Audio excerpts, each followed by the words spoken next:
Welcome back, everybody. I mean, Doc, if he's in line with the church, we can't consider him an ally any longer. Yeah, I agree. You don't know anything. And you're gonna get yourself killed. Is your work with me done, TC? I could put up a false wall in front of him so he can move behind the wall. It's only 5 feet at a time. Wait, so he's gonna have to be carrying a fake wall? He can't carry it. It's not real. I don't understand magic. Okay. All right. Let me explain to you. Yep. Welcome back, everybody.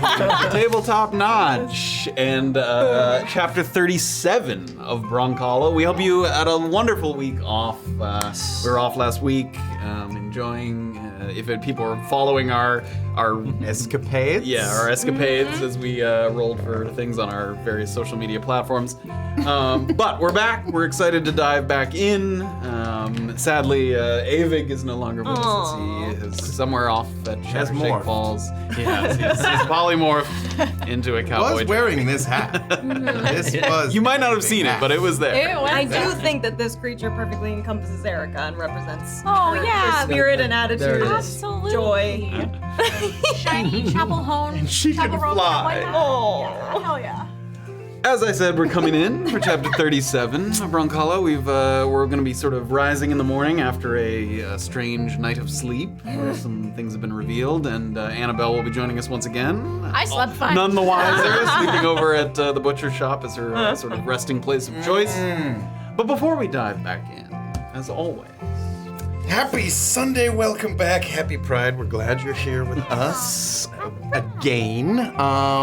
Thank you for watching and commenting and bidding and subbing, and you're helping us get towards plus again like you did last month.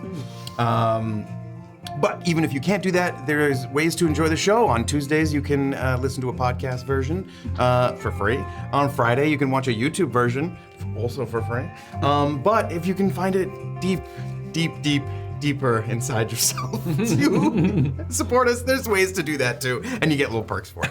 If you're a YouTube member or a Spotify subscriber or a Twitch subscriber, there's lots of cool stuff that you get and can experience in between Sundays. So true. Speaking of experiencing in between Sundays, you can follow us on all social media platforms. That was absolutely seamless. And we are on Twitter and X and Threads. That's it. Maybe That's all we got. Twitter and TikTok and all of them. So you should watch us there and have us go strangely viral on things completely unrelated to the campaign. I like that you listed the ones first that we have nothing on. Yeah. Totally. Instagram and TikTok are the big ones. Totally. Oh, totally. Also, we have a shitload of awesome merch. Yes.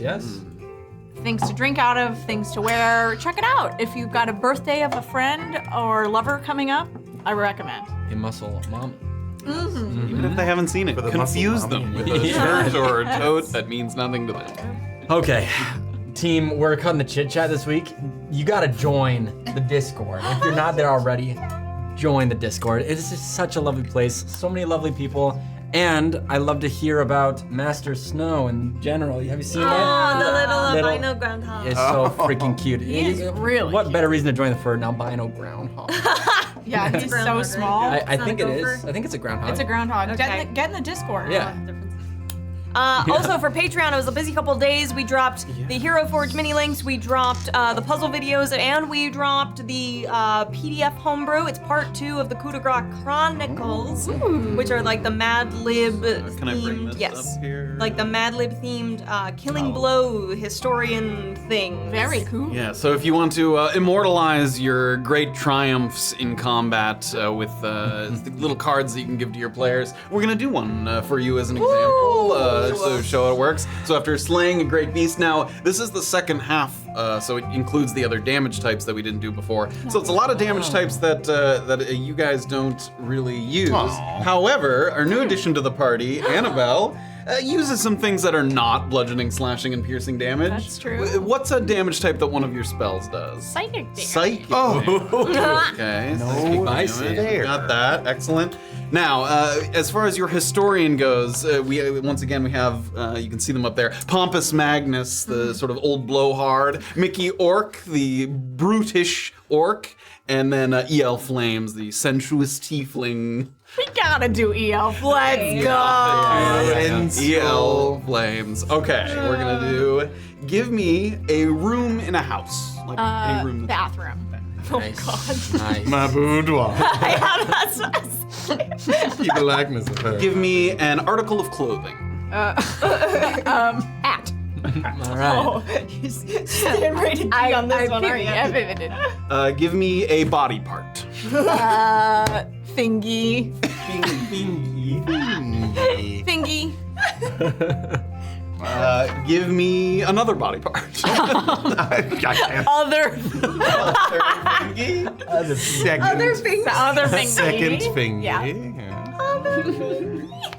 These came up. It's gonna be good. Yeah. Let's see. Give me a. Oh, this would be character that dealt the killing blow. So this would be Annabel. The creature that was slain. We can do a recent one. So like the poltergeist. Sure, let's do poltergeist. I don't know how many of those did you kill? I killed one or two, I think. I think Annabelle killed at least one of them. Oh, only killed one. Yeah, And give me an adjective with a positive connotation. Hopeful. Wow. So clean. Yeah. So fresh, so clean. So fresh, so clean. I'm hoping Ale James makes it spicy. All right. Flames. So after slaying the poltergeist in the basement there, EL Flames had this to write about it in her memoirs. I, too, like to fill others' minds with unsavory thoughts. Picture this. I'm standing in the bathroom and I've just removed my hat, letting it drop gently to the floor. I run my finger along your fingy and you shiver. Your heart pounds as you grab me by the other fingy. And your vision blurs and the pressure builds until a release. Is this how Annabelle does it? Of course, in the case of the poltergeist, the finale was actually a sweet release of death. The imagination really is a hopeful, powerful thing, isn't it? Wow. I don't think that could have gone any better. It's just The fingy with your other Oh, fingy. thingy. So if you wish to So once again sensual. immortalize the various triumphs of your party members, feel free to can't check it out. believe we're making love. Very Regency kind of thingies. A forbidden Oh, kind of man. love. Hidden fingies. Ooh, that was very funny. So once again, check it out. A number of you are already patrons. We thank you very much for your support. So we hope you enjoy the little things that we provide along the way. Fingies. Little fingies. Anything else? What else have we covered? Have we covered all the good stuff? I think we did it. Oh, yeah, but except for the most important thing of all, obviously. The thank you. Yes, hold on, because I don't trust that they don't show the bits anymore. What are you doing? Just Okay. thanking. And we also Anthony's out next week, is correct? So yes, we won't drop that as a surprise at the end. Goodbye. Just for a week, though. Busy. All right. Sir Garrett resubscribed. Thank you so much. Redbird subscribed. Nerfmaster resubscribed. Only Joshua but not always resubscribed. Naira Kim resubscribed. Hype Train. Doofenshmirtz Booty Cheeks. 10 community subs. Terra Faye RPG resubscribed. Russell Ogren resubscribed. Nerfmaster gave out 10 community subs. You guys. Prejoy resubscribed. J Brownie 1,000 bits. Bearsy Pooh 5 community subs. Nerfmaster 5 community subs. Tony 2's resubscribed. What's up? 58. Let's go. And Banished Raven resubscribed. Solitaire resubscribed. Plague Doctor resubscribed. Lowbrass Guy resubscribed. Seven Cooper resubscribed. Aaron Crocodile 5 community subs. Thank you so much. Watson resubscribed.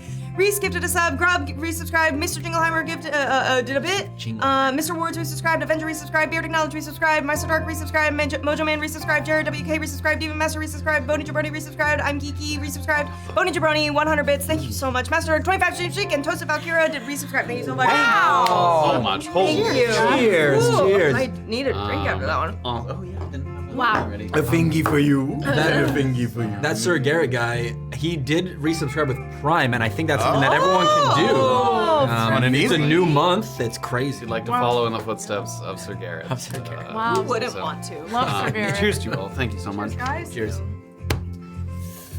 Okay, without further ado, we're gonna throw it over to the recap and then the intro, and then we will wake up in Brunkhollow after a strange, curious, orrery-filled night with Avig Flakara. All right, everybody, let us do the thing. Yay! Oh, let's go. Here we go. Here we go. Here we go. Oh my god.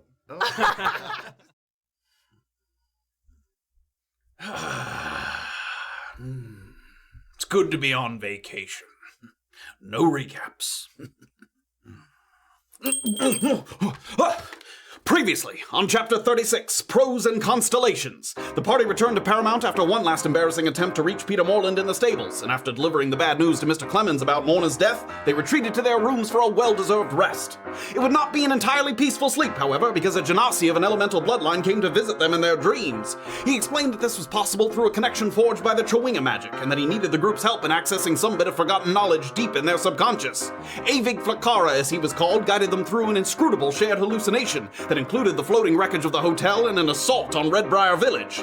It all culminated in a steep mountain climb and an observatory, which had the ability to display star maps charting the 4 acephalous statues, as well as something else yet to be determined.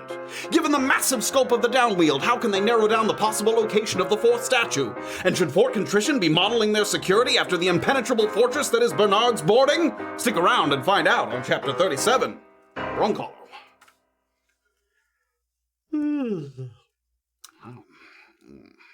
Tastes like olives.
Before we begin, I mentioned last week that there was something on the docket, which is Red Dead Redemption. Earn a spot on the Fort Contrition Red team by passing Gideon's personal evaluation. Well done. First objective along the way. Good job. That's like Trademark. Trademark pending.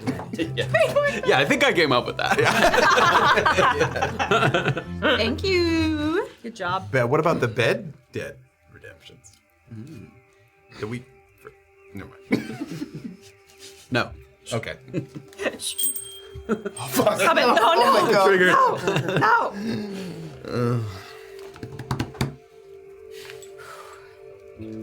When your trance breaks, the birds have not even yet really begun to chirp.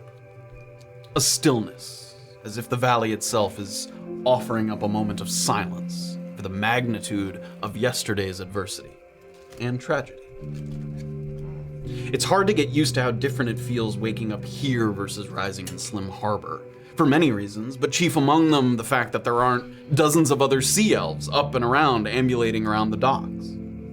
Those hours have become something personal, introspective, thoughtful.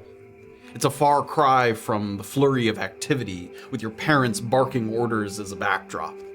Boots on the deck less than 30 minutes after pulling yourself from bed. It's not unwelcome, but it is a little lonely. Though the thought does cross your mind that if all goes according to plan, you may be craving some loneliness come day's end after spending it in the company of prisoners and guards at Fort Contrition. The turmoil of your dreams has not prevented you from getting most of your strength back into your body. Though if such a thing existed as pulling a muscle in your brain, that's what it feels like you're feeling. A strain, like you overworked a part of it that you hadn't used in years.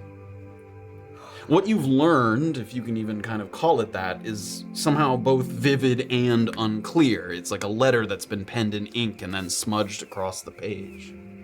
It's a strange night. And now, an early morning.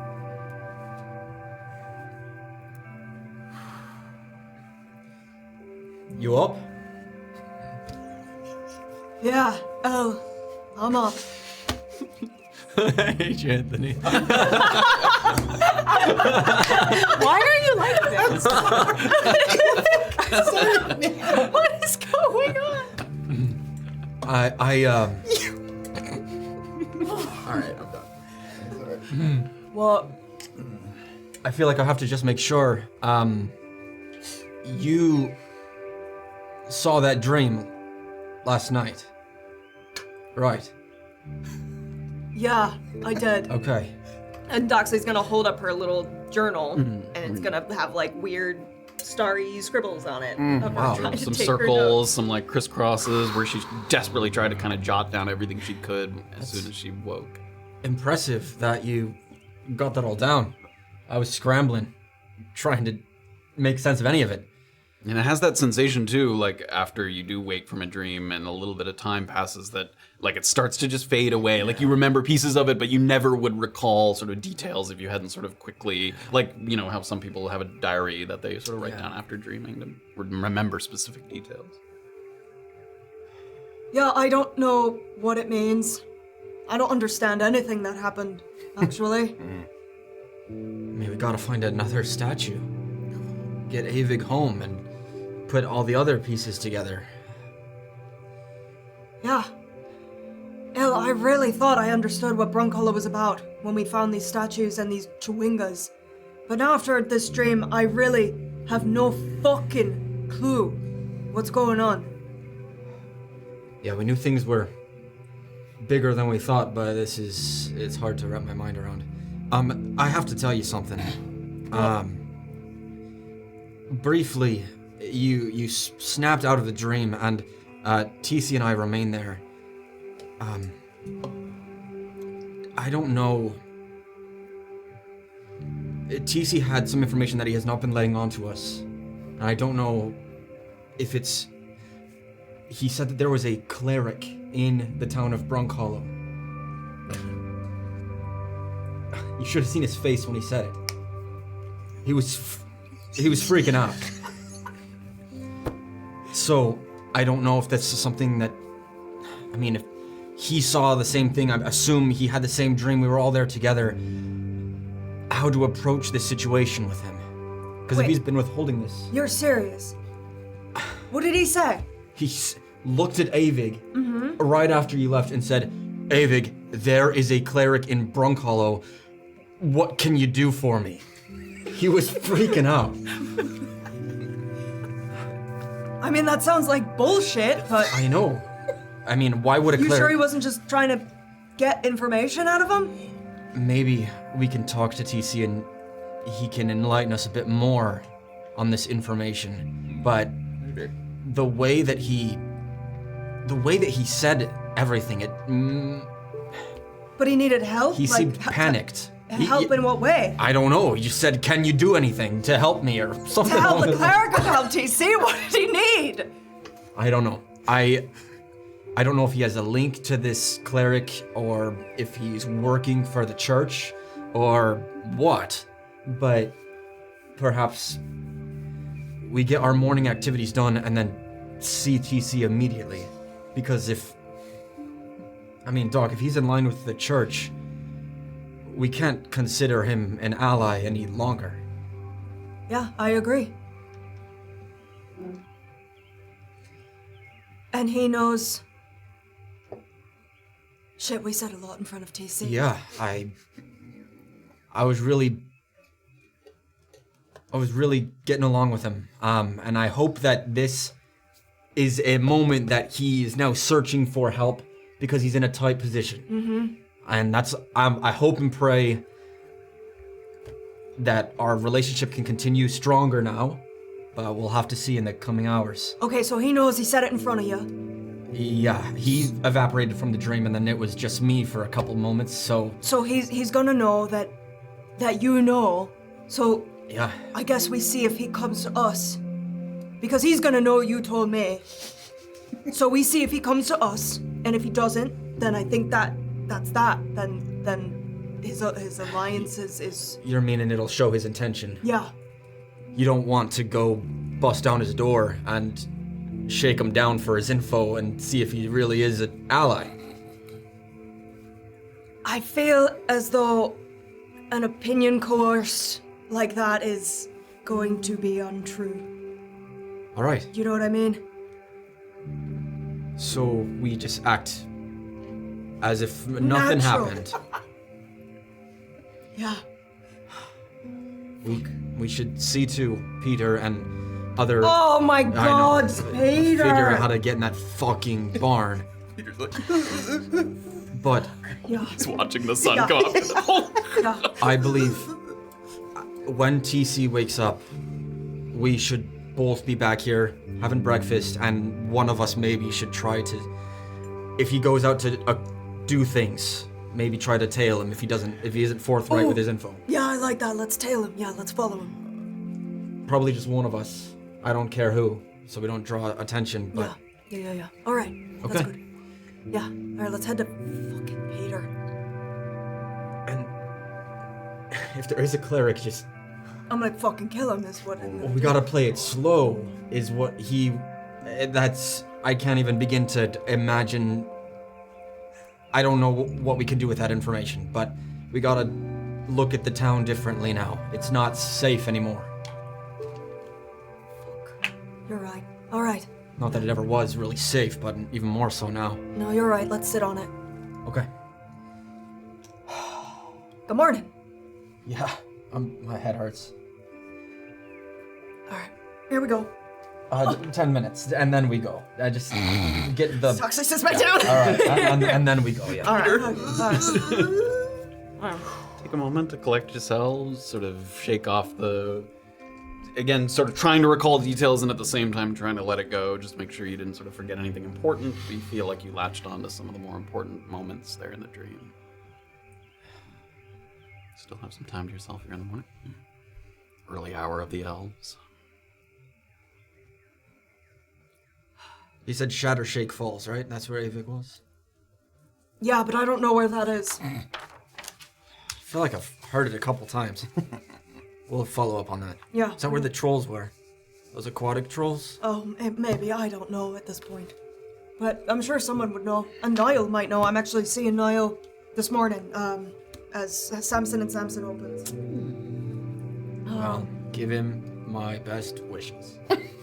I will, and after this whole TC thing is sorted, you and I should talk a little bit about that as well, because...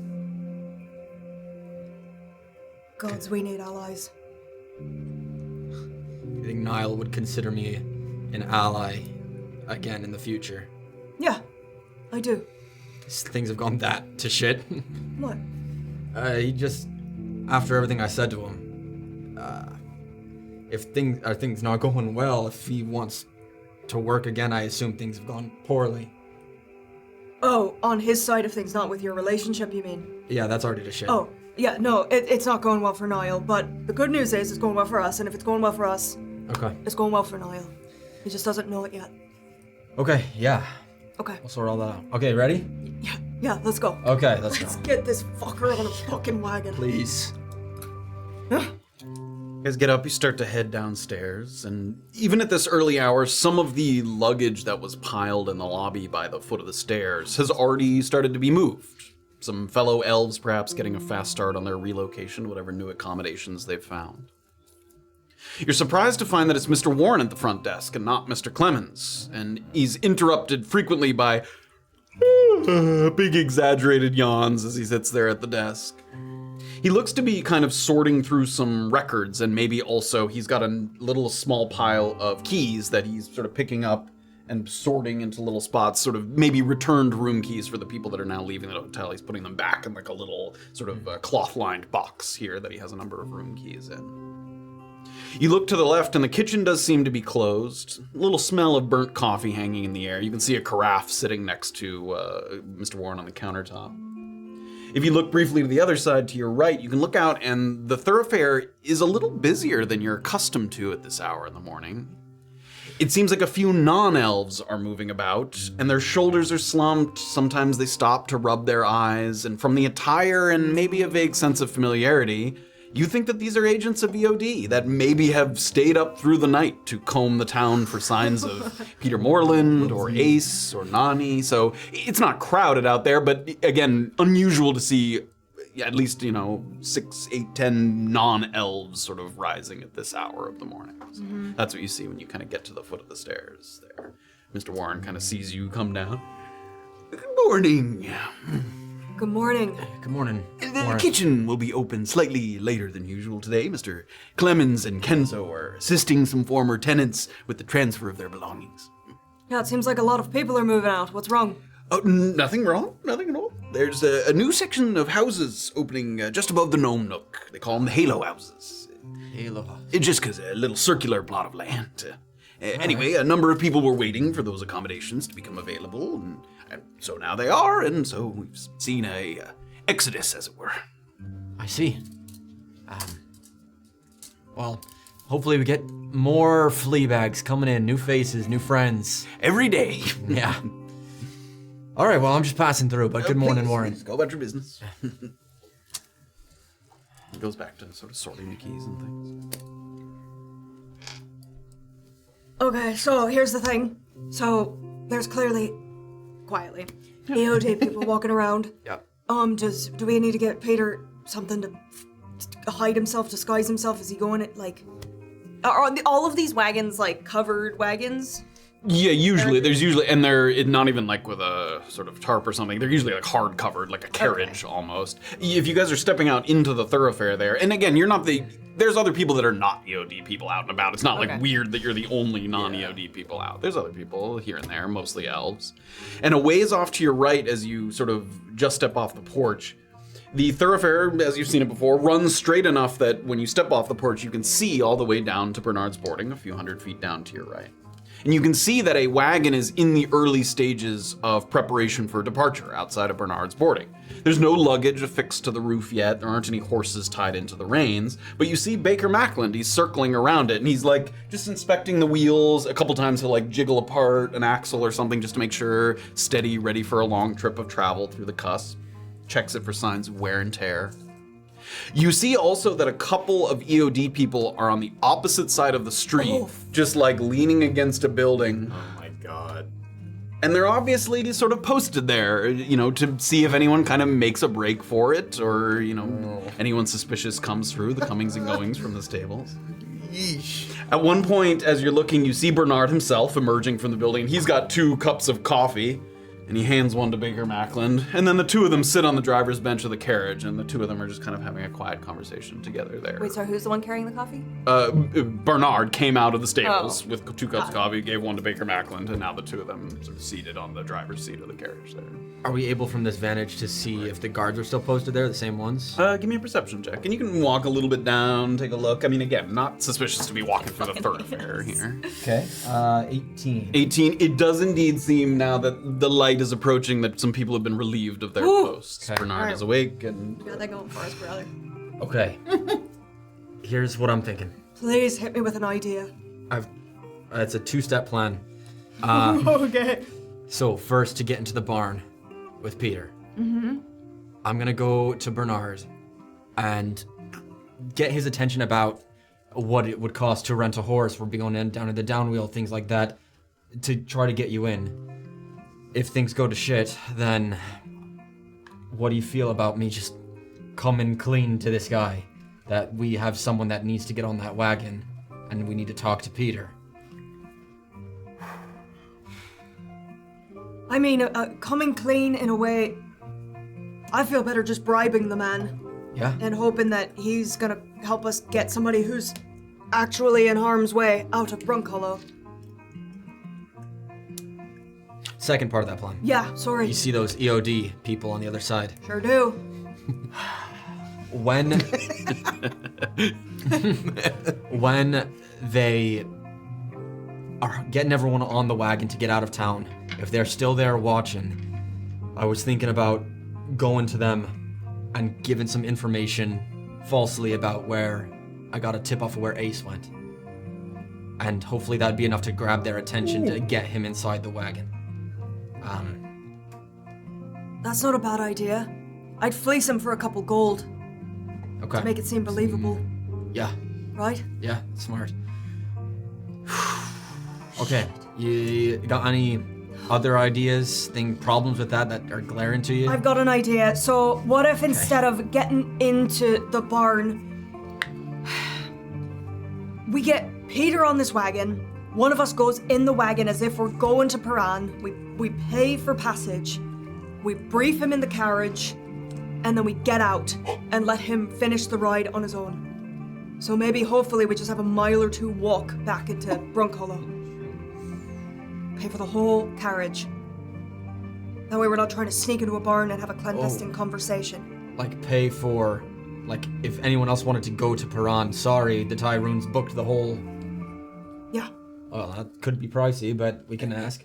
I've got money, Il. I know you don't, but I've got money. Yeah, we just got paid. I got a lot of money. All right. Itching to spend it. Okay.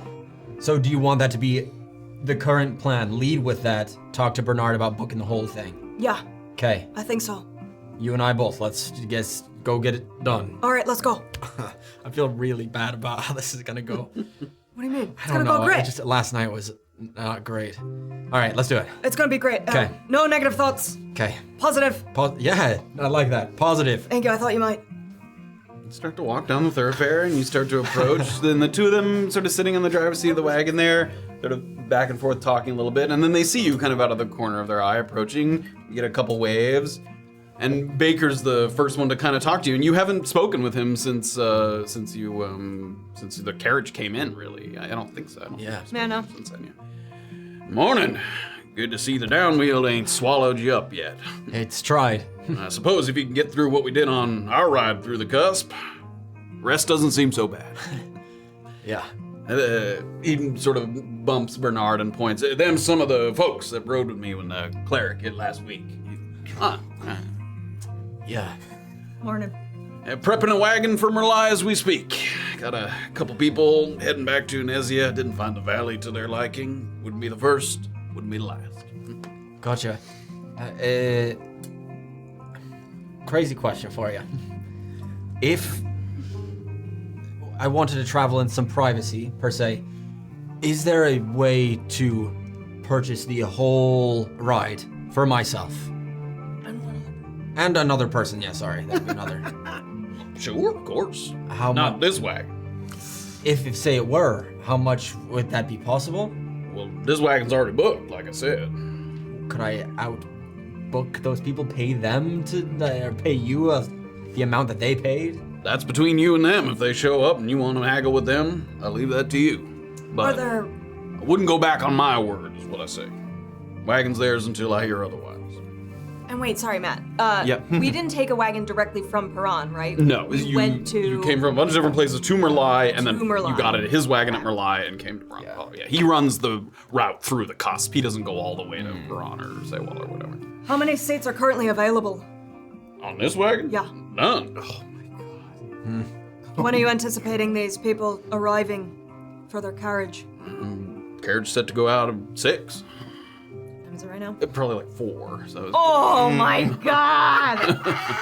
All right. we're just getting ready. We ain't tacked no horses or nothing. Just checking the wagons. And you do this wagon twice a day, just once? Well, there's a couple other drivers, but me myself, I'd say every other day, every 3 days.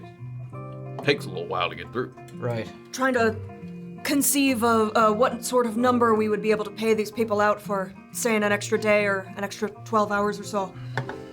Like I said, that's between you and them. How much is a wagon, generally, if we wanted to purchase one privately, just so I know? You want to rent the whole wagon, probably run you close to 40, 50. 50 gold.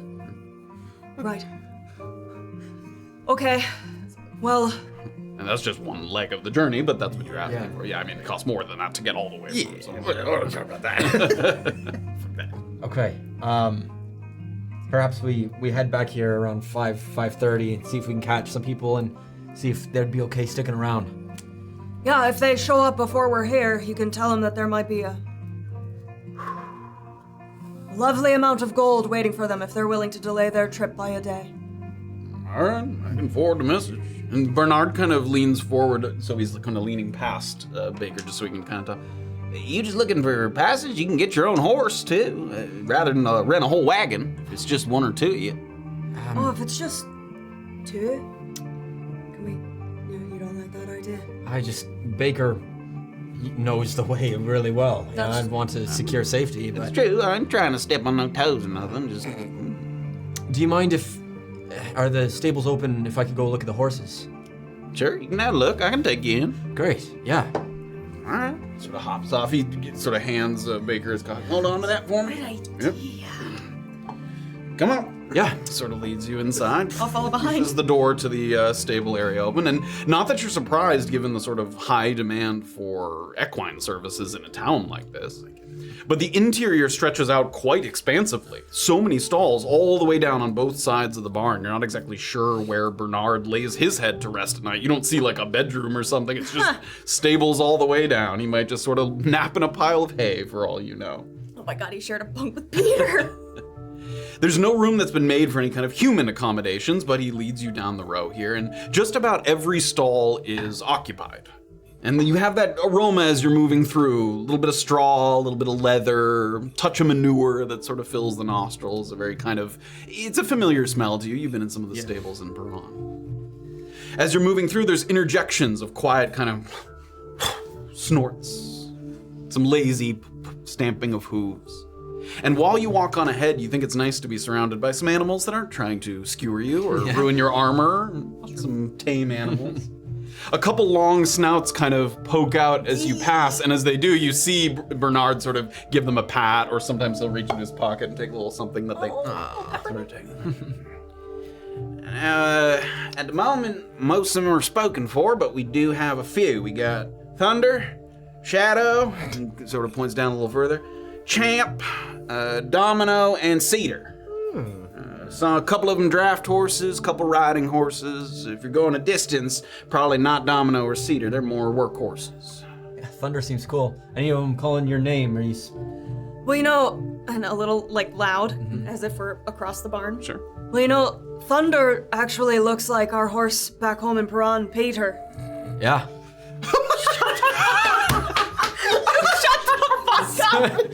You're gonna see Illien's mouth go tight.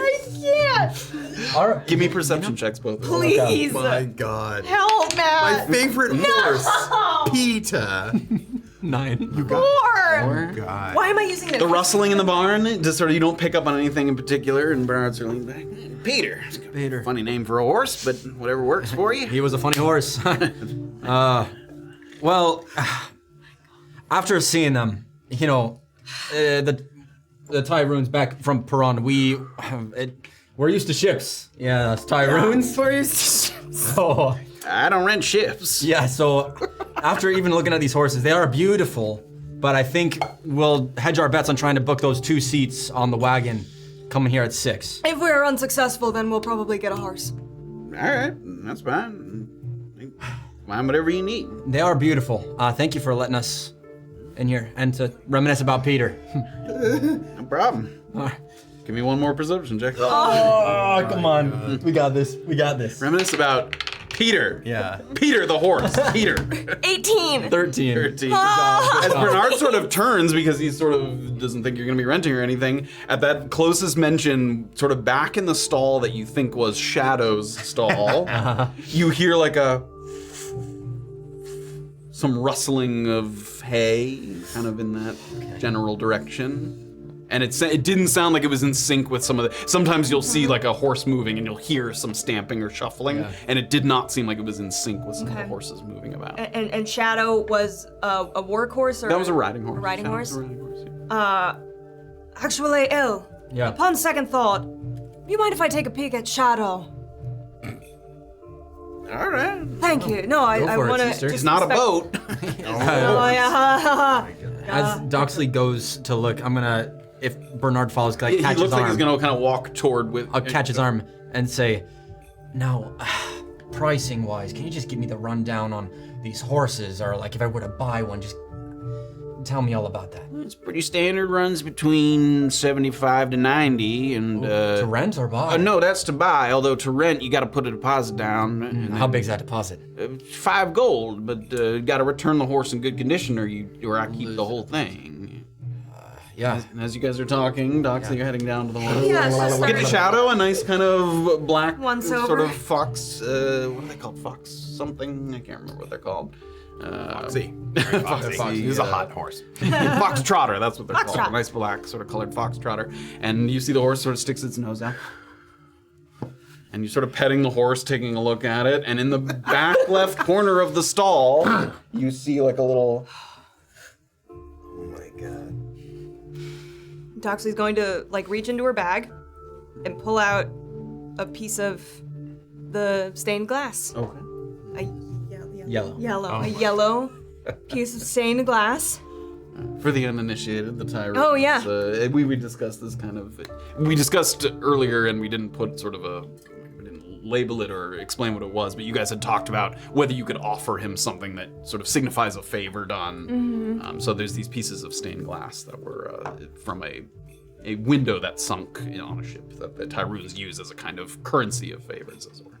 And she's gonna like be talking to the horse quietly, just so that it's clear that she's speaking to this creature. She's a good boy. And she'll pull it out and she'll go even further into the stall, just like checking its back. Sure, you head inside. As you kind of head inside, Bernard sort of looks over.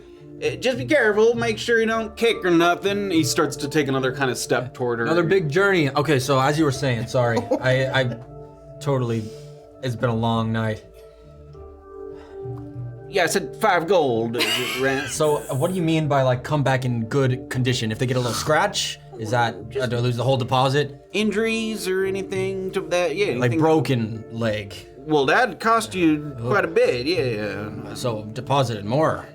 Well, you would the deposits the cost of the. We'll go back to Doxley. Okay, and like You're in the stall there, and it's kind of moving a little bit to sort of. I'd like to at least just like hide my mouth, so even if he hears me talking, he can't like read my lips. And I'll lean toward Peter, holding this out. And a little kind of head pops up above the hay there, and you can see after he kind of picks a piece of straw from his hair, you see very bloodshot eyes of a very lean half-elven man with a bandana around his neck. And at a glance, you would guess that he has not slept through the night here. He's sort of shaking a little bit. You can hear the sounds of the search parties outside, and he sort of peeks ever so slightly up. You've done good. And the Goreonon will take care of it from here. We're gonna get you passage in a couple hours. Just stay here. I'm gonna hand it to him, just Reaches out. Just in case I can't get near you. But we've got you. I must say, I was beginning to think I'd been hung out to dry. Yeah, we... Uncharacteristic of Ace. But in this town, you never know someone's true intentions. Yeah, and apparently windows are fucking impossible to get into. So, sorry. That was you? Yeah, that was fucking me. I was screaming for you. It's fine. Just... stay here. Stay unseen. And we'll get you out of here. Doesn't look like much. You say they'll recognize it. Stained glass from the Adrum tree. Go around, I don't know what it is. I question the validity of being handed an unmarked piece of glass to supposedly pave the way to my future. But when I was a younger man, I'd sometimes see Lachlan and Merrill down by the docks. Uncanny how much you look like her. Yeah. If they don't believe this, which they should, tell them you're helping out Bruno and Scalisi shipping. Bruno, Scalisi shipping, aye. What's the plan for getting me on the wagon? We're working on that. If whatever you're working on falls through, when I came in here, I noticed a bunch of empty trunks on the far side of the barn. I could probably fit inside one of them. I'd prefer to treat helpers of the Goryonon a little better than that, but that's good to know. Thank you, Peter. All right. I'll wait then. Stay fucking low. If you end up having to hoist me up in the trunk, it would probably be best if you didn't act like it was heavy. Might prevent any eyebrows from being raised. Got it. Thanks, I think. And Thank you, Peter. maybe we'll cross paths again someday in Slim Harbor. Yeah, maybe. And he kind of disappears beneath the little stack of hay. Yeah, so if a horse had a broken leg, I haven't seen a veterinary clinic anywhere. Falls under so- the same umbrella of the deposit. See, you pay the full deposit for the horse. Where would you go to get that fit? Oh, Doc, you... I fixed the horse. Is it... Did Shadow work? Or... You find him to your liking. Yeah, beautiful horse. So if it comes out that we can't get the whole wagon, we'll be renting probably Shadow. All right. All right. Sort of motions to the door. Wait. Thanks, Bernard. Cheers. Guys head out. Sort of close the door behind. Macklin, who kind of still has his cup of coffee there, is on the wagon. Enjoy the day. Yeah. You as well. Like I said, if I see him, I'll let him know. Yeah, Thank please. you. As we leave, Illien, Yeah. why was that the hardest fucking thing we've ever had to do in our entire I lives? have no idea. And I don't think it's getting any easier. Great. Back to fucking genies and elementals and cusps and clerics and Well, gods. no, we gotta get back to Peter and get him on that thing. Well, yeah, but we're gonna do that in a couple of hours. Okay, yeah. Great. Let's go. Let's go. Let's stalk TC or something. Yeah. All right. Yeah. Move through time Nice. a little bit. Once did again, we've sort of done this before, where when you guys sort of wake up early, think if there was little activities, sort of focusing, centering activities in the morning here. As you kind of head back in the direction of Paramount, you start to see Kenzo is walking with another piece of luggage. He's headed in the opposite direction, but it seems like they're still in the process of helping people move their things out of Paramount. Gotcha. We're gonna swing over here. Thank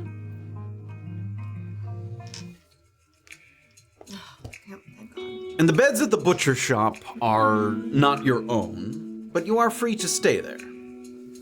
It's not always the same bunk or even the same room, as guild members convalesce as sort of on an as-needed basis, so it's not like you claim a particular spot. And you're used to that. It's not comforting, but it is routine. Keep your belongings close as you sleep. Not a shelf or a bedside table that you adorn with your personal effects. Everything's temporary, everything's provisional, fleeting. The snoring of one or two others that have come to sort of stay in some of these bunks fills the space. And some chopping sounds make their way up from down below, the kitchen preparing victuals for some of the early risers. You're not one to second guess, but today represents the biggest step yet taken toward your pursuit of something greater than yourself. And there's a kind of electricity that comes with that. You sort of wake up with sort of fresh eyes right away. You think to yourself, sort of, your plan of attack, maybe what if you can't get to him? What do I do? How do I approach that? What if he's sedated? What if he's unhelpful? What if he's been apprehended? What if he's been moved?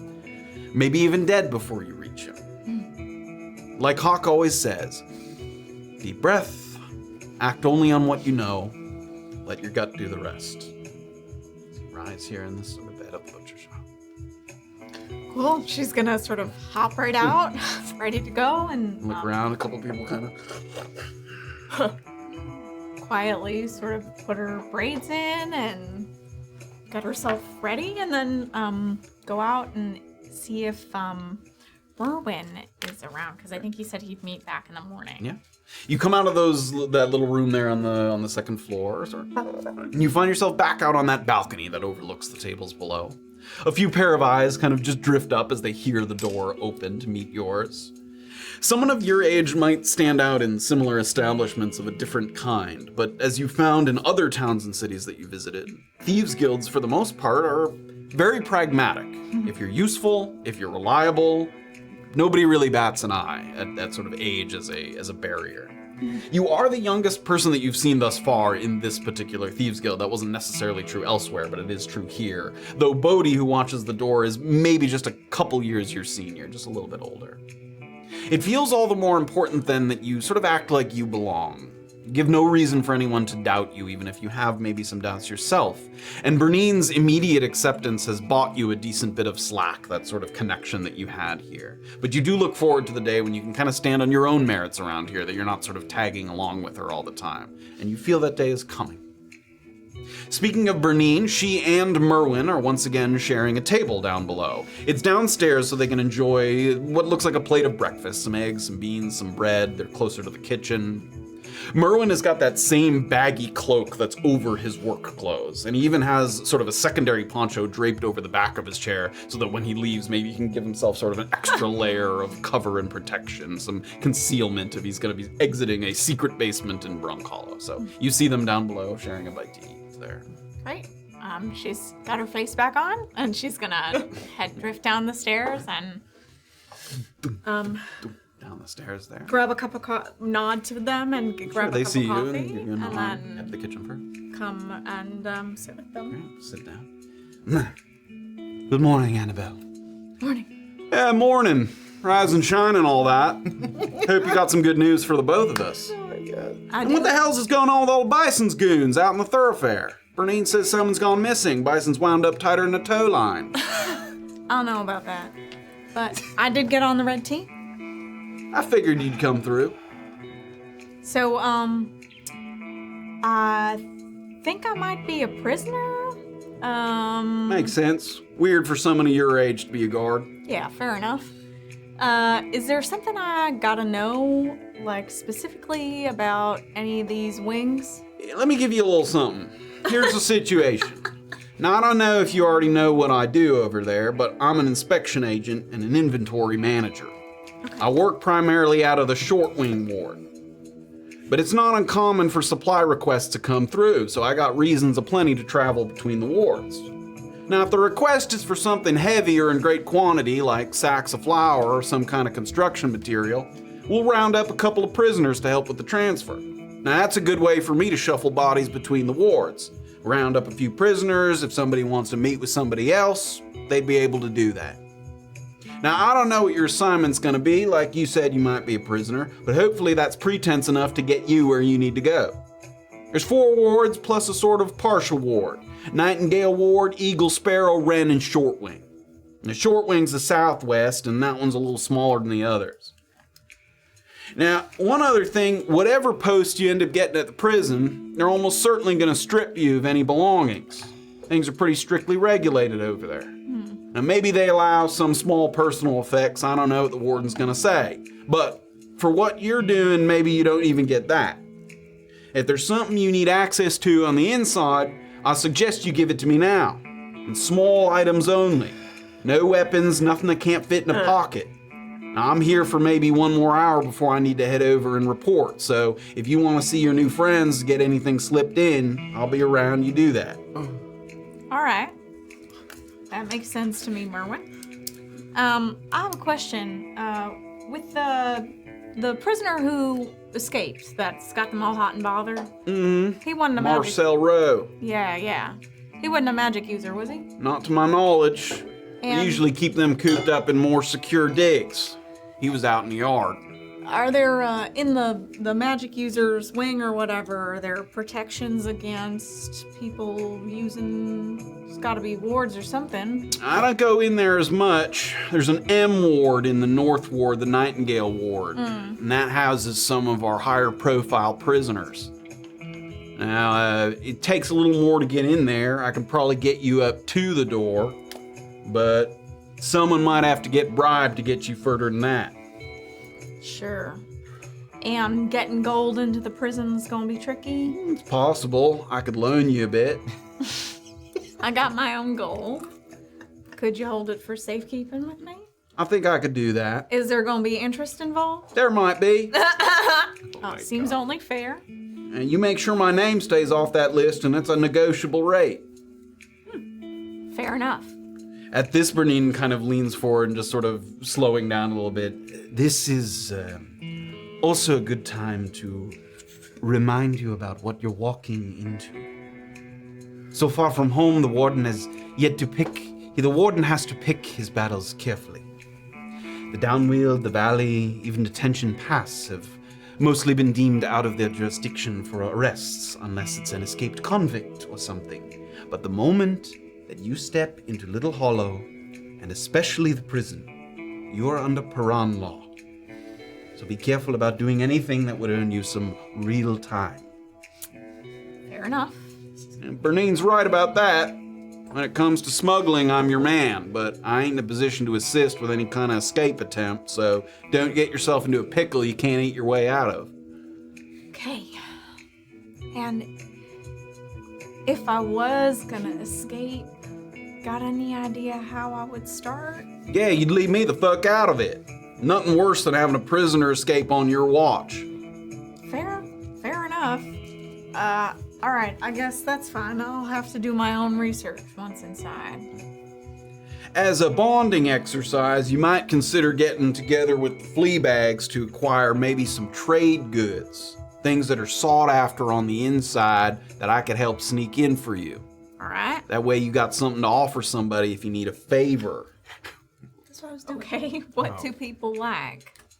Just try to limit it to a couple items each. I ain't a pack mule. All right. Your best bets are things like tobacco, especially them ether cigarettes. Okay. Spices to perk up that bland slop that they feed you. And oddly enough, basilisk urine. When prisoners get a work assignment in the Downweald, the ones with good connections rub themselves down with piss. In the event of some creature attack, which is known to happen, makes it less likely they're the one that gets ripped to shreds. Okay. Great. Can't wait. This is gonna be so much fun. Sounds like it to me. Okay. I got a couple other people around here I need to talk to before my shift, so you do what you need to do, and I'll see you again when you got something for me to smuggle, or if not, I'll see you at the prison. All right. Thanks, Merwin. You gonna be here? I'll be here. All right. He gets up and he sort of walks over to another table to sit with a couple of the people, and Bernine kind of stays there. I know I shouldn't, but I love that guy. He has his uses. I guess today's the big day, young one. Yeah. You hide your nerves well, if you have them at all. Hawk would be proud. I hope so. So where to? Well, I gotta gather up those flea bags. And, like Merwin said, there's probably a couple things I oughta hand to him. Remember those keys I picked up? From the fence, yes. Yeah, you think he can, take those for me? You think he's gonna take them for himself? Easy enough to get them in. I would maybe scratch them, mark them, so that when he hands them to you later, you know it's the same ones. Good thinking. All right. I mean, anything else I should know about the politics between Little Hall and here? I don't want to step in it. Much you're going to learn along the way. Without knowing exactly what your assignment is in the prison, hard to say where you're going to end up. Yeah, it's almost certainly gonna be a prisoner. I don't know which ward they're going to put you in. Fair, yeah. I don't know if you're going to be on a work assignment or working within the prison itself. Some things you're going to have to find out for yourself. All right. Bernine, I want to thank you. You've been awful kind to me. Hawk was kind to me. I am kind to you. We pay it forward. You sure do. All right, I'll be back. Ain't goodbye yet. And I'll hop up and head on out to see my fellow idiots. Start to head up the staircase fellow in the idiots. direction of the outside once more. We'll bounce back to the Paramount here. Wakey wake. Did you say that it's first light yet? I mean, yeah, you're waking at about. Great. As you're waking, when Morna and Kate occupied the next two rooms on this floor, you were often the first to rise, sometimes falling asleep in your chair rather than your bed, which can make for a lighter slumber.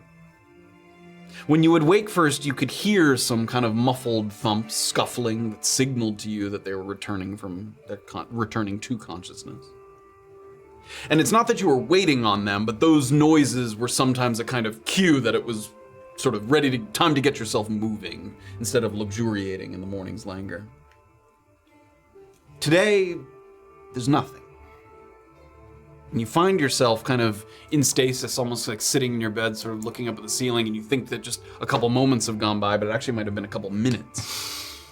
A little longer than you intended. Your stomach grumbles. And you feel a little bit of need to eat, and that gives you a little bit of that momentum to sit yourself up in bed. There's a pit in your stomach, some anxiety, some apprehension that it's kind of knotted up with. It's a new discomfort, but it takes the place of the discomfort in your leg, which is really starting to find some semblance of normalcy. And as you think about that normalcy of your leg, some of the healing potions that you've drank and the rest and the kits, you also think about how you might be returning to the scene of its impairment, now that just after it's starting to feel normal again. A quick, cold sweat passes over you, as now, here in your room, you come to terms with what you might have revealed to Avig at the observatory and in Illien's presence, no less. Setting up a potentially uncomfortable conversation in the near future. Fort Contrition has rightfully been on the forefront of your mind recently, but it does feel like the real warden is waiting for you up on that hill.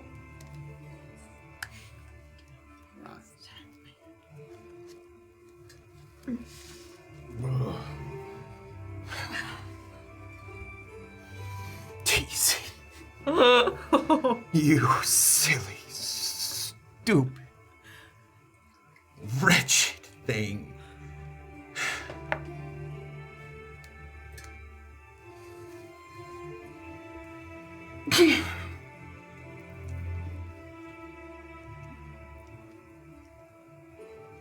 Mother was right about you.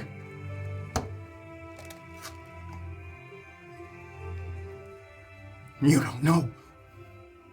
You don't know anything.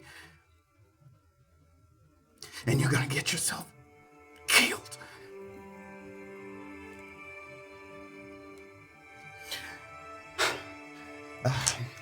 TC gets up and goes over to the desk there where he had like written a handful of notes and things. Crumpled some of them up. And like just going through and making sure that there's nothing like written down still, that everything's either torn up or in a basket or in his own bag. At one point, maybe after tearing it, even to make sure that the ink runs so that nobody could piece it together, like you had taken a handful and like dunked it in the wash basin, so all the ink is kind of smudged and you can't read any of it. It's all. Go over to the window and look out the window. It opens up into the alley between Paramount and the next place. It's open. You can hear sort of off to, as you're facing it, off to the right, which is back towards Stubborn Bluffs. You can hear a little, some shuffling goblin activity, because that's the part where they kind of walk back through there to get to the goblin tent. So if you sort of peer your head out and look to the right, you can see sort of some shuffling along in the back area. Close the window. Make sure I have all my stuff with me. I take a look at the healer's kit that I have that would put me over the edge here for this. Yeah. For this fully fixing my leg injury and just like not yet. Tuck it away, get the cane, make sure I have all my stuff, and I'm gonna go to the door and like listen at the door for a second. I'll pivot very briefly. During this time, did you guys do something and then did you want to be waiting in the kitchen, or what did you guys want to be sort of... When TC usually gets up, I would have liked to be in the kitchen, like somewhere to receive him, not just normally. Did you want to be in a booth or out at one of the more visible tables? Probably a booth. Oh, okay. Was that what Doxley would? Oh, I didn't know if he would see us if we're in a booth. I don't know if he'll talk about anything if we're not. Get up, move. Is there a booth that can position us like that he can't get outside? If like we'll be able to see. You'll be able to see him. Yeah, if you sat on the side of the booth that faces the door, and again, I think we mentioned there's like curtains to the booth. Yeah. Like and you can leave the curtain open so you can like see the lobby and everything from where you're sitting. Is that cool with you? Yeah, so let's we can do call that. out to him? Okay. So TC.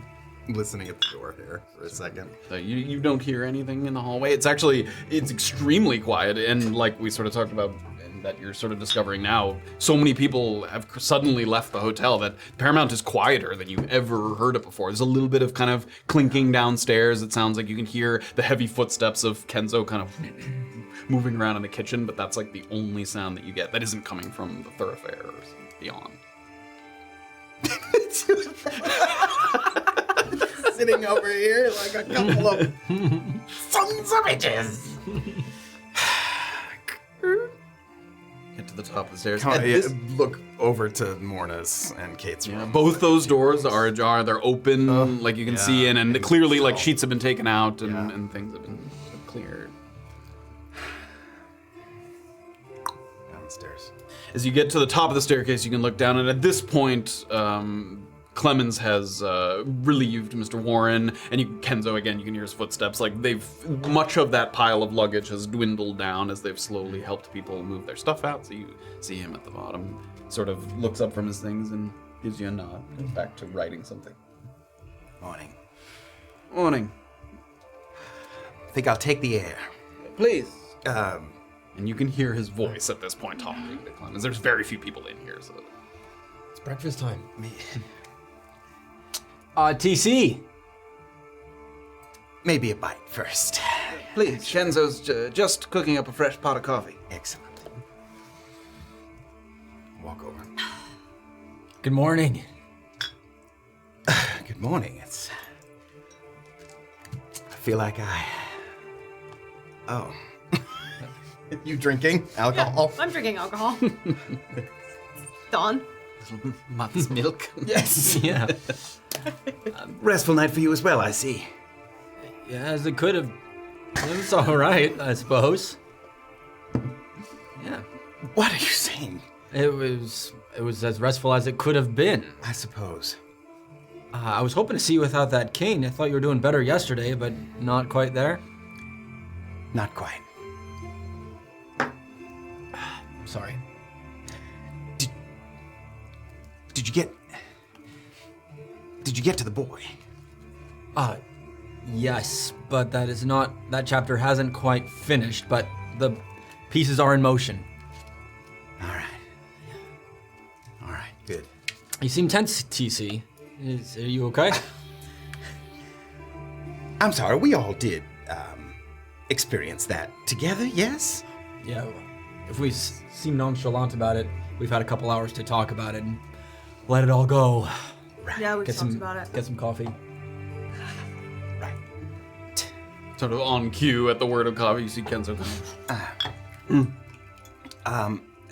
No, just something I could, a hand meal, as it were.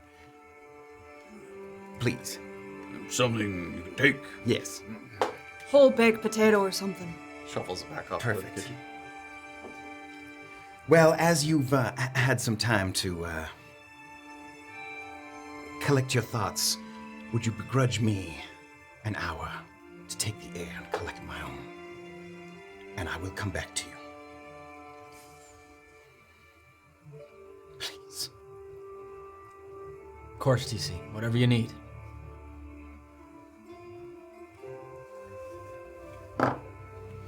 Wait for Kenzo. I didn't take the coffee. Yeah, he comes back with sort of a small collection in a sort of piece of cloth burlap, like that's some dried fruits and things. I didn't have anything made. That's perfect, thank you. Thanks, Kenzo. Shuffles back up to the kitchen. Yeah. It's not like hot. It's like just whatever he can scrounge up, right? Take care of that boy. We will. And I'll meet you again before we head to, noon, right? Something like that.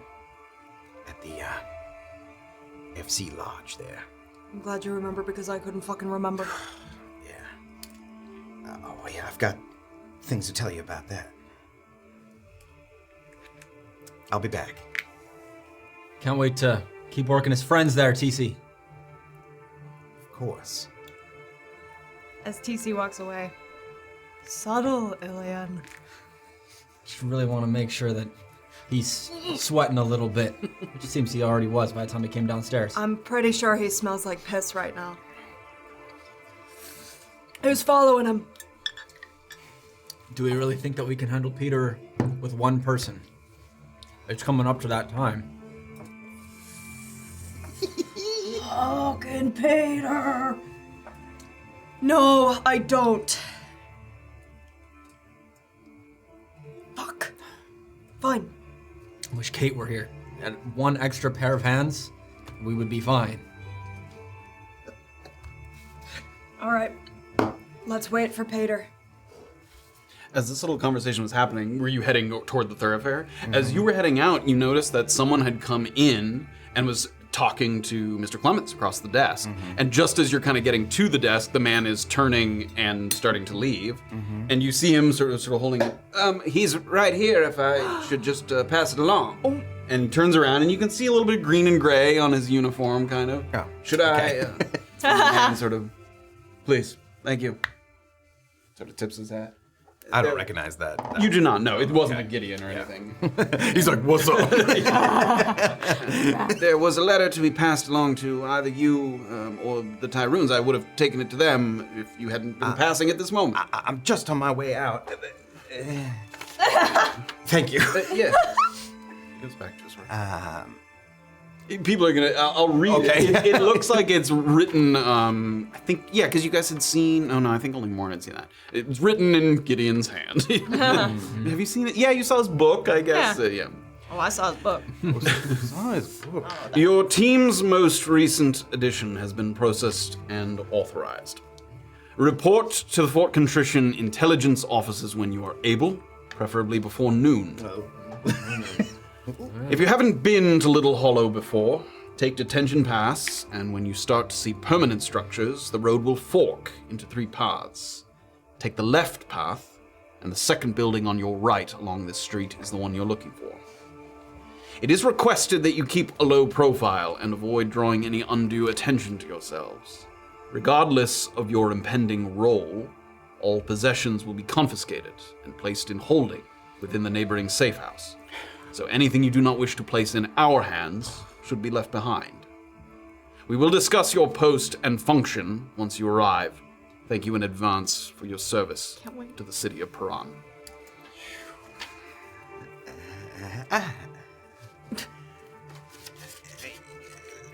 Could you give that to them? And I'm gonna give it back to him. Sure. So, yeah. Cool. Thank you. And he comes over. Yes. Something that arrived for either you or Mr. Welker. Oh, great. He walks away, goes back to his desk. So you read the notes. Annabelle, please give me a perception check. Ooh. Oh, and that one. Oh, good. Then you do not indeed, as you're moving through the thoroughfare, some of the EOD my people God. still swirling about as they're looking, and you don't notice TC leaving the Paramount Damn. in this moment. Damn. Had he won on my side for once. I love it. You do got that. Oh, I can't listen. I can't. I really want to, but I can't.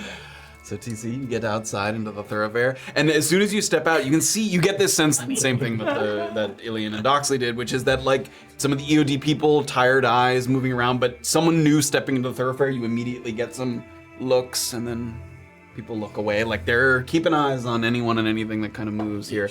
In the early stages, there's more people here than there were. I don't hear the shouts of bison. You do not hear the shouts.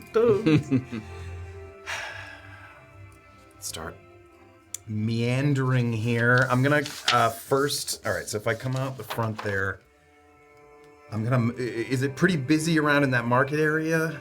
Yeah, the market hasn't been sort of fully rebuilt after the storm yet. Some of the tents are going. It's not.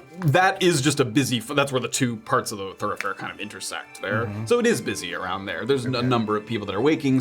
A lot of people are headed in the direction of Detention Pass that are in sort of prospecting attire that then would kind of split off to their various dig sites. So yeah, there's a decent amount of traffic moving through there. I'll be relatively brisk about it, but I'm not gonna go straight. I'm not gonna take a left right out of here. I'm gonna kind of go straight down towards the river, and then I'll take a left let me bring by up the- Maeve's there to hook back around, just in case anybody wanted to try to watch. Great. So my yeah, you ass. come out of Paramount there, and you'd like to head sort of down here. kind of south. Great. Give me a perception check as you're moving through there.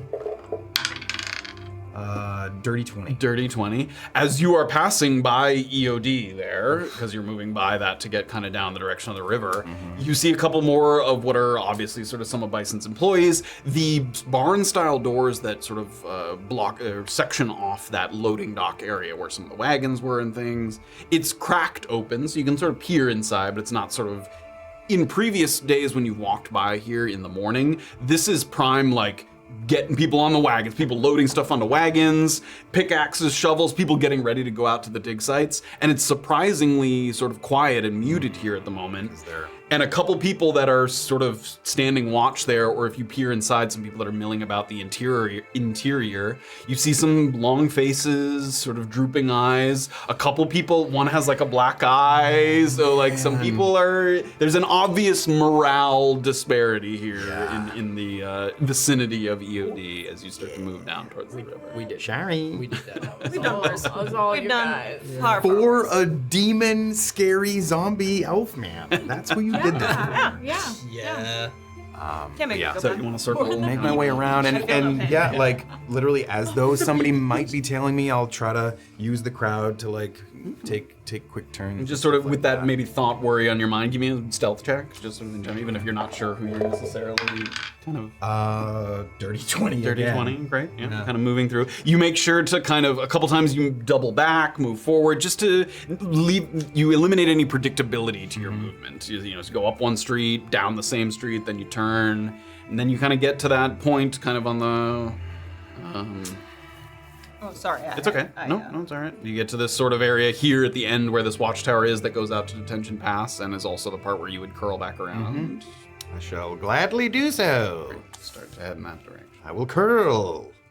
As this is happening and you're walking and taking place, you don't spot TC as he's moving through, but you get to the porch of Paramount. And was there somewhere you wanted to stop before that? Or? No. Great, you head to the porch of Paramount, you get there, and you can, because there's so few people in here at the moment, you can see the Tyruns, they stand out as sort of sea elves there in the kitchen area in one of the booths there. And Clement, morning, Good morning. welcome back. Thanks. How much would a room here set me back? It's a couple of silver a night. All right. Maybe later. I'm going out in the Downweald for a couple days. Plenty of availability, so let me know. Alright. Thank you. Thank you, sir. And I'm gonna head back to Do so. Tyrun's. Watch Annabel appear, that sort of strange, friendly face that's popped up a couple times. If it ain't the Princelings of Slim Harbor. Sit, please. Yeah, all right. Okay. Close the curtains. Shut up. Yeah. What are you doing? I was just thinking, What's up? we could use your help. Okay, fuck, with what? You can do some crazy stuff. Okay, but Can you make someone look like someone else? no. Well, Never mind. I could Open give, the no, curtain. wait, I could Get out of here. No, wait, hold on. I could give him a big mustache. What? All right. You hear TC from the third. That's terrible. Like that? So there's limitations to what you can. Yeah, there's limitations to all things. Oh my god. It ain't just I can do whatever I want. Things have a cost. Okay, so instead of turning someone else into someone else, can you change? You said a mustache. Could you make someone blue? No, I can't do that. Can you make someone disappear? No, I can't do that. What the fuck can you do? Can you make can you make You clothes? guys are fun. I have to just say right now, this is fun. Hit me with something else. Yeah. What else you got? Let's go. No. Go through it. Go through it. Could you make a cloak? No, I could make somebody fall asleep though. Just one? No, there could be a couple people. It depends on how strong they We're are. gonna make a bunch of guards fall asleep. It would be pretty conspicuous, I might say. Oh, if we get Bernard to the guards and get them all to go to sleep. How beefy are the guards? Because if they're too beefy, it ain't gonna work. I don't think they slept very well, if that's what you're asking. Already maybe want to sleep. What about Illien said you make a weird spiky bowl? Yep. Can you look? Okay, here's what my brother's getting at. We need That spiky ball was for you. we need a healthy distraction. Sure, alright, just tell me what the fuck you need to do and I'll tell you what I think might be the best use of my skills rather than you just quizzing me about everything I got We're doing in my a spell book. We're doing a security job, and we need a person who is on a wagon to get past some thugs that might be waiting for him, All right. so he can get to safety. Okay, and where is this? The wagon is right in the middle of a thoroughfare. Oh, it's at It's a Macklin's. boarding. Yeah, Bernard's. Why are you laughing? And- Because it's the middle of the day. You don't make it super easy for me. But if they're Well, It sleeping, would have been easier for me to get him on the wagon in the middle of the night. Why didn't we do this last night? Annabelle? there was no wagon at that point. I don't think Baker was back. And we couldn't get to him. No matter how hard we tried. It's a sore spot. All right. Okay. All right. Next And- time, I'm pretty good at getting places, so you can recruit me for the next time. Sorry. Didn't mean Okay. to. I didn't realize I'd stepped into something No. tricky there. All right. Hold on. Let me think. Let me think.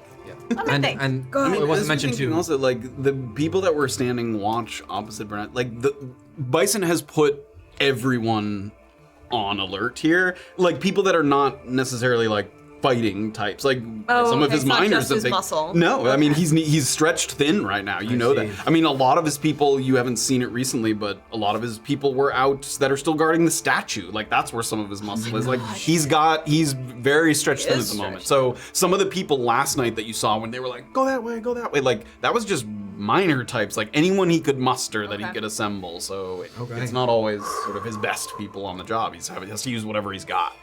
Oh, we can do this. All right. Oh, Well, yes. okay. I could make people fall asleep.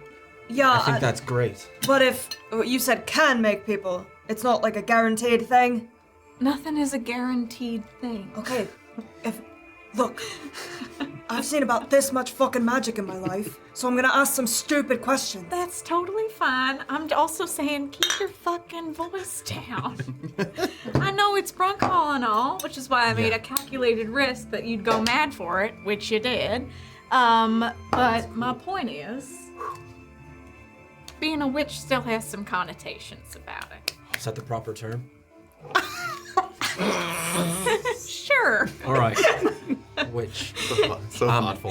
The whole place is like dead empty. And Clement's like over at his desk and it's like in the booth over there. Yeah, but go on. No, ask your questions. You said you're also good at getting into places. Sure. Unseen, I'm assuming? Well, it would, for this purpose, I assume you want unseen. I'm gonna come clean about it, just so we need the most help. Yeah, just fucking. There's a guy named Peter. Sure. Oh, you may know him. He works with Fur Bison. I don't. Might Anyways, have heard You of haven't it. heard the names of his don't know. surveyors. he's hiding in Bernard's stable.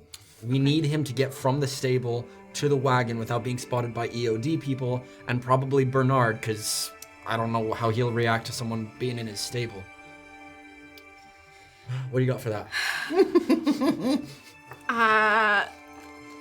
I could put up a false wall in front of him so he can move behind the wall. It's only 5 feet at a time. Wait, so he's gonna have to be carrying a fake wall? He can't carry it. It's not real. I don't understand magic! All right, let me explain to you. The spiky ball, it's Yeah. an illusion. It ain't real. Oh, it doesn't hurt anyone? No. It just looks scary. So it's like a rainbow where I it's can in do, the sky and yeah, you can't touch exactly. it. And it can be a lot of different stuff. You're like a magician.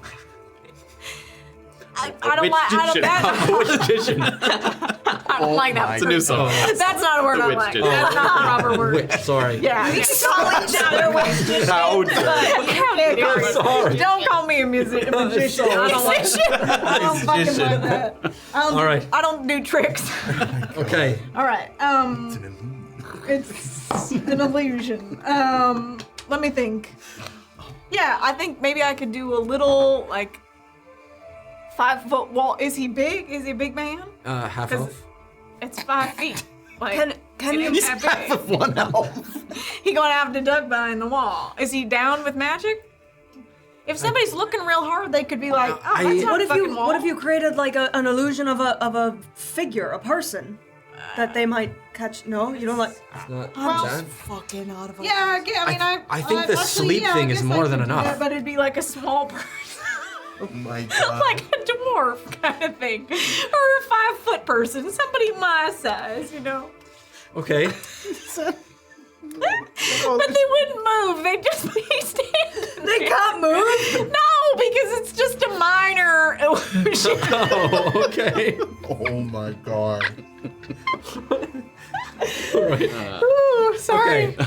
I think the best, maybe if we can Listen. get Bernard in the guards, and the sleep thing just sounds wonderful. And then one of us can get Peter to and from and make sure other person's distracting. Okay. Yeah? Yeah, I can try for sure. I would can't be see awesome. what will possibly go wrong. What? I mean, Okay. okay. Something just, I mean, Annabel would know this, like, the more people, Yeah. the harder it is. Like, yeah, so if you want to Tell include me. Bernard in that. Yeah. How many people do we need to fall asleep? Just There's the AOD people. 3 of them, I believe. 2 EOD people. That's it. 2 EOD. So Just 2. the 2 EOD people. I don't need to do nothing with Bernard. Well, could Why you? don't? Here's my thing. What if somebody just talked to Prepare for Bernard? it. Somebody else ushered Peter onto the wagon. Because he's got a space in the wagon, right? Soon. He will. What's Soon. your plan to get him on the wagon? We need to buy some tickets off of other people to get them to stay. That's fucking stupid. What? What do you have a better Right. idea I don't know. to get him on? It'll be fine. So we'll get a spot for him, and probably one of us as well. So 2, get him on the wagon. Yes. It'll go fine. We've still got. The Tyruns are supposed to be criminal masterminds. This. Yeah, we're used to working with pairs and docks and ships where there's fucking secret cargo components involved. This is just a fucking carriage in the middle of everything. All right. Okay, I will see what I can do with the guards, and we will go from there. Okay? Great. Can we like stick him under a cloak or something so people can't tell? Did he have one Did on he him? have a cloak? Honestly, I was just gonna grab like my bed sheets. I don't have a cloak or anything. He did not have a cloak when you saw him peek out of the straw there. Okay. Should have taken Gideon's. That's funny. I believe you. I'm gonna run to Samson and Samson, and I'll just It's buy a. closed. Okay, grab your bed sheets. Let's go. And I'm gonna go. We'll go talk to the people. All right. I'm gonna go grab my bed sheets. Wow, this is fun. I'm excited. And go ahead. Doxley quickly goes back upstairs, Low stakes for me. comes back down, and you're carrying like a bundle of sheets. Yep, like the not the fitted one, just the normal one. There isn't a fitted one. Okay. Cool. Yeah. Hadn't done the elastic yet. Yeah, That's not as part you of sort it. of come down. If you need those to be cleaned, I can have Kenzo take them for you. Oh, that's very kind, but no. And I'm just going. Bring them back. Yeah. Oh, of course. Yeah. She's a bit of an odd duck. Little I say as a picnic. reply. Is that okay? One usually uses a blanket that they own for a picnic. You've stayed some time here. Just please bring them back in good condition. Will do. Will do. Thank you. As she goes by, she's gonna be like, Good luck all right. with your picnic. Goes back to his work. You guys head out into the thoroughfare? Full armor, weapons, no food. It's a picnic. Shut up, Clemens. It's a fucking picnic. Okay. I think maybe you should make up stories, kind of thing. Well, we have to let him know that we're not doing anything crazy with his bed sheets. A picnic at 6 o'clock in the morning. I don't know. So it's still early out here, but there, a few more people have started to kind of get up and move around the thoroughfare. It's a little busier than it was before. However, if you peer down, it seems like the 2 people that were posted there is still the only 2 people. Like, there's definitely some EOD people walking through the streets, but there's only 2 still sort of leaning against the opposite building on the opposite side of the street. I'm just watching. And you can see the wagon as well. 2 horses are hitched up to the front of the wagon. Okay. Baker Macklin is sort of starting to look. He's got a couple of suitcases that sort of smaller ones that he sort of moves up to the top there. And you also see sort of, it looks like a younger half-elven couple that are there that are talking to each other quietly. They're dressed in not fancy attire, but a little nicer than you see around Brunkhollow.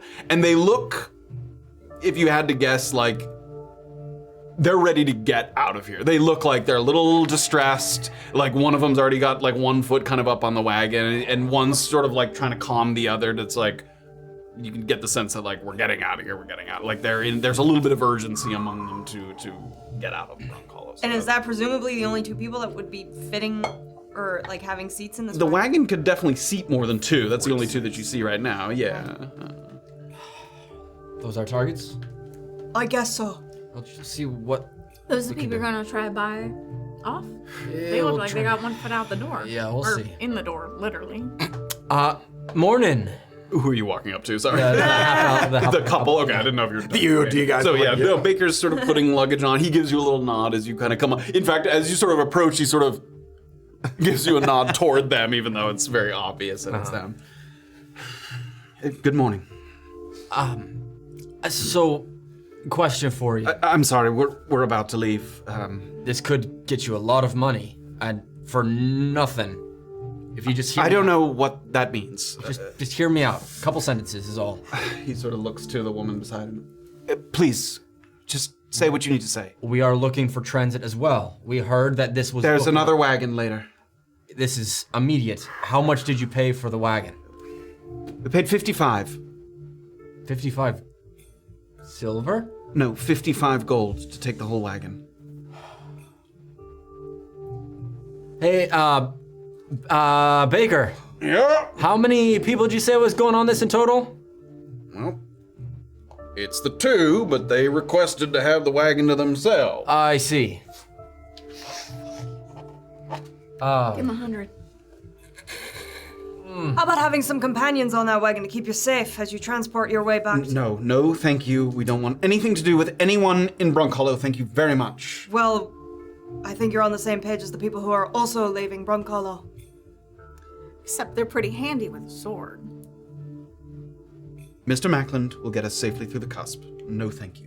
Well, I don't know if you've heard, but we're actually the ones who got Mr. Macklin safely back into the cusp 6 days ago, I didn't hear. I don't know what you're talking about. when the cleric befell us.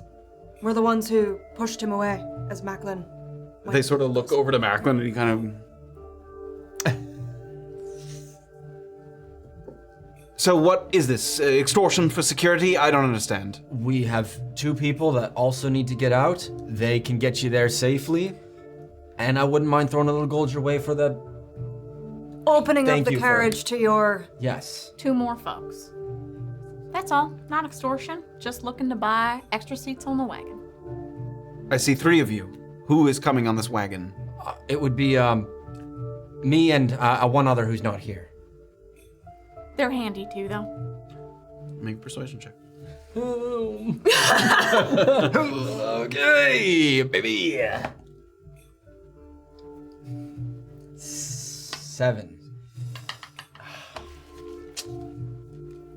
I apologize for my tone, but we would just like to leave in the company of each other and with Mr. Macklin taking us through the cusp. Thank you. Doxley's gonna get a little closer.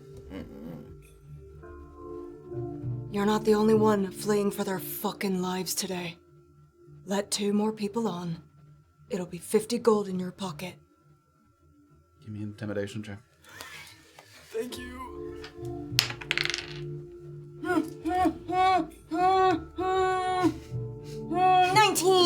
Oh, thank you so much.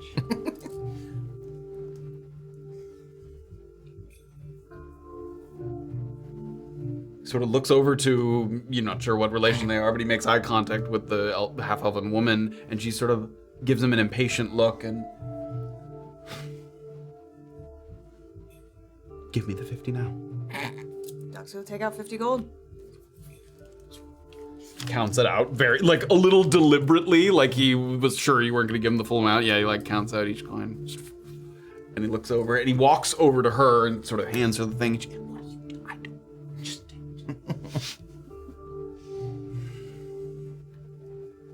We are leaving at 6, not a minute later.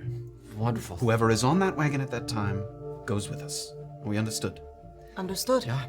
You got it. He turns back toward the carriage. What time is it about? You probably have like 30 minutes. All right. That's fine. I'm gonna have a brief errand, and I'll be right back here in 30 minutes to make them guards fall asleep so you can usher your fellow home. Wait, do you not want to do this now? Just get him on Get now? him on No, right now? no, No, because then he's waiting, and then the guards. How long do I have? Does it say? Well, no, she's just gonna put him. I could probably get Peter into the wagon before that, but the guards just have to be asleep when he's crossing. asleep for 1 minute. Okay, great. Okay, so so we we'll just wait. put him to sleep as soon as that fucking carriage is running. Okay, so we'll meet up in 25. Great. Great. I'm gonna run over to Josie's. Okay. Josie. Hey, wake up right fucking do, brother. I'm gonna give you 25 gold. Thank you. I'm sorry, Josie. I wanted to tell you. And with a little quick kind of split with a plan to kind of meet back up in just a little bit, that's where we're going to take a little break. You were able to get in, you found Peter, you handed off the sea glass, just need to get his ass on the wagon. Cannot Seriously. wait for him to be out of here. Get the fuck out of wait. Brunkhollow. TC, working his way up towards the bluffs, unbeknownst to him, unfollowed. in no pursuit. God damn it, I'm so mad. I wanted to follow you. We're so busy. Do your own thing, I do my thing. Enjoy the games as always. A little Brunkhollow Powerball, a little... At the very end, there's a little slideshow of our time in the vacation phase, so just enjoy. Enjoy the Downweald. The last piece of footage is delightful. Unreleased photos. Oh, I can't wait. Unreleased. I don't even know what's... They haven't been released. Awesome. Thank you all for joining us. We'll be taking a quick break and we'll come back. We'll pick it up there. F's in the chat Cool. for TC.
Welcome back, everybody, to Chapter 37 of Brunkhollow. We hope you enjoyed some fun and silliness of... Is it for her or for me? Oh, okay. Sorry, Erica. She Sorry, put Erica. your yes in your face. We're gonna dive back in, but before we do... Oh, yeah. Oh, God. I'm sorry. God. I'm so sorry. Sorry. Excuse me. We really must press on. Okay, Big Sean resubscribed, Paul is back, resubscribed, Thandril resubscribed, Probably Brian resubscribed, Stung resubscribed, Chad Arnold resubscribed, Kevon Clave resubscribed, Kevon Clave 10 streak, Nice McGross did 1 bit, Wrangler, Spider Wrangler did a bit, Bear So Mellow, subscribe with Prime, Luiso resubscribed, Mothman's dad resubscribed with Prime, hello, Morgan DK resubscribed, Dave the One resubscribed, Deirdre Manning resubscribed, hello, Armor Crocodile gifted a sub, Jay Brownie did 1,000 bits, and then Armor Crocodile gifted another sub, thank you. Very Yay. generous. Thank you so much. Here. Thank you, guys. Grazie mille. Oh, molto bene. As a little bit of frenetic chaos unfolds in the thoroughfare below, you find yourself up on the bluffs once more.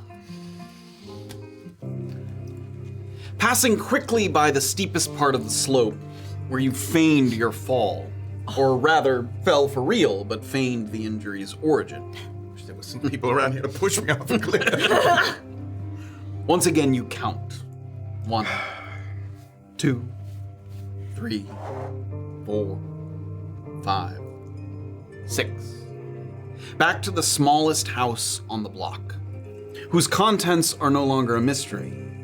Yet it is somehow worse that way. Nothing about it has changed in the slightest, though with a little more gnomish foot traffic behind you than last time, you feel a little more exposed, even if they're paying you very little mind. The last time you were here, there just wasn't many people up here, but now, as you're standing in front, you kind of look over your shoulder, and there's just people moving about. Nobody talks to you, nobody sort of acknowledges you, but people around you. He wasn't outside when you sort of first moved past his place, but as you sort of take a step toward the door, you look off to your left, and you see Autry Cobb. And he's coming out onto his front porch, and he's followed by two other people, a man and a woman. And it looks like the man and the woman are giving the house a very thorough kind of up and down inspection. Oh, jeez. And they're listening to Autry talk. You can see him kind of point to a couple things. And they're kind of nodding along, looking. You can't make out exactly what he's saying, but you do get the impression that he's feeling interest in the sale of his property as he looks to move on and head back to Baran. You wish, as you look over there, that it was that sort of friendly home that you were walking into, paying a visit to, instead of the dwelling that lies before you. So, that's what you say. I imagine he's pretty busy. It doesn't. Yeah, that's also a few houses down. Oh, like yeah. it's not like right there next to you. It's like you can see him, and you can't make out what they're saying, but a couple times sort of. And up there, yeah, you can take out the porch up there. Just talking about the. Grip my cane. What? Grip my cane. Grip my cane. Here we go. Come on, TC. Grip my cane tightly and press on. Wow. As you step up, as before, the front door is unlocked. The moment that you kind of press a hand on it, it pushes forward. I'll take a half a second here and do a healing search. Sure. Easily. Oh, golly. Yeah. I can do up to half, and I can do one at a time. Oh, that's not good. Spicy 7. 7 plus 8 is 15 plus 27 is 42. Do one more. Okay. 5. Yeah, that'll do it. 9, 42, 51. Oh, no, it won't do it, but it's close. 51. Thank you. Just to steal It's always good to have a myself. spotter when you're Thank doing you. a healing search. Doing my, When you're nervous. Gonna pull something. yeah, just that at the door there.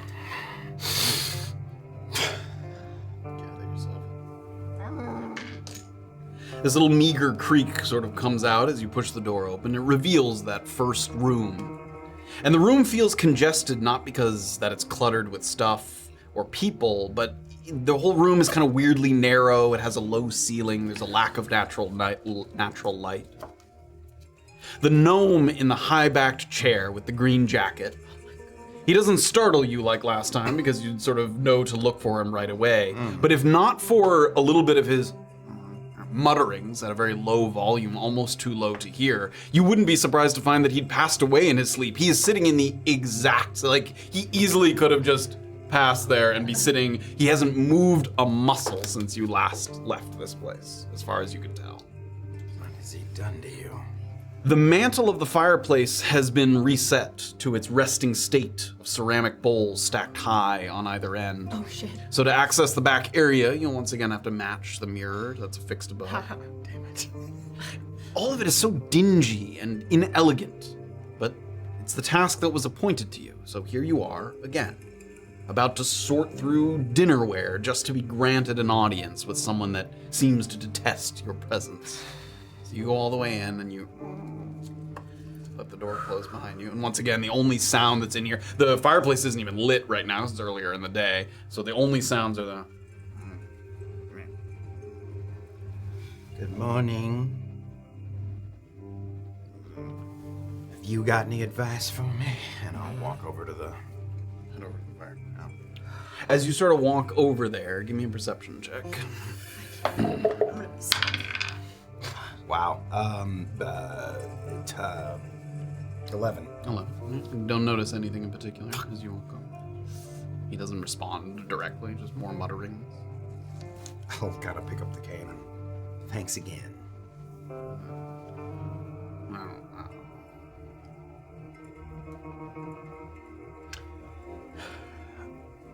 stop and I'll get really close to him there. Okay. Like kneeling. His gaze is kind of downward, Yeah. so if you kneel, you can kind of meet his gaze a little bit. And really just try to, if there's any word, a single word I can get out of what he's saying. Give me a perception check. Natural 1. Just muttering. He spits in my eye. Oh, God. As you get that close and you just try and listen, you try, even sometimes you're not even listening, you're trying to read lips just to see if anything sort of makes a familiar shape, a sound, a vowel, a consonant, anything. As he's kind of sitting there and continues to mutter, he like almost like contracts like muscles just a little bit, like tenses ever so slightly. And his gaze doesn't go to meet your eyes, but he looks right at your chest.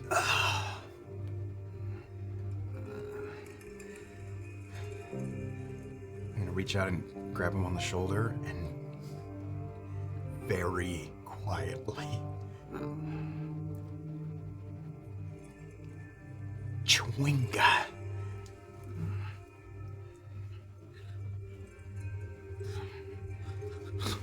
Chewinga.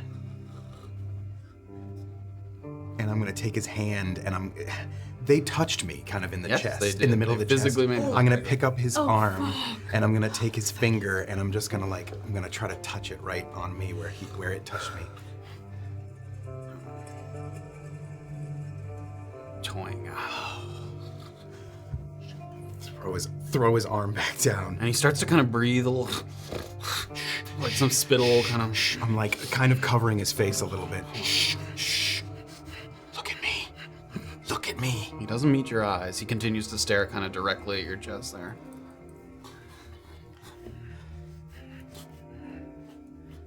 You can sense it.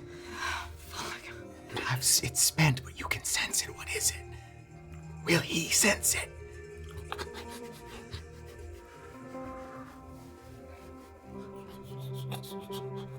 Spit it out, man. He spits a little bit. I don't have time for this. And I'll just kind of Sits back into the chair. back. Was there anything else that they fucking did or said? Oh my god. I'm gonna reach out and touch him in the middle of the chest and just say Chewinga again. Chewinga. He doesn't seem to react to that, and he stays very affixed to the sort of. Kind of unbutton my first layer there and I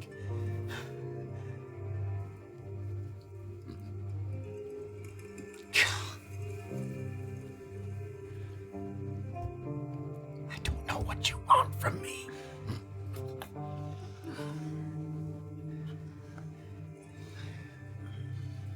I'm gonna look around the room. It's very much as I saw it the last Yeah, time. as far as you can It's tell, yeah. Very few. Yeah. I'm gonna take my dagger and prick myself right in the chest there. Draw like a little bit of blood. Tiny bit of blood. Does he react to that? No.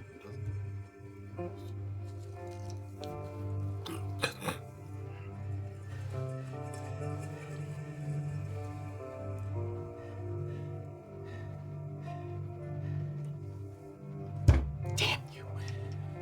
I'm gonna start focusing on the bowls here. Go back to the bowl.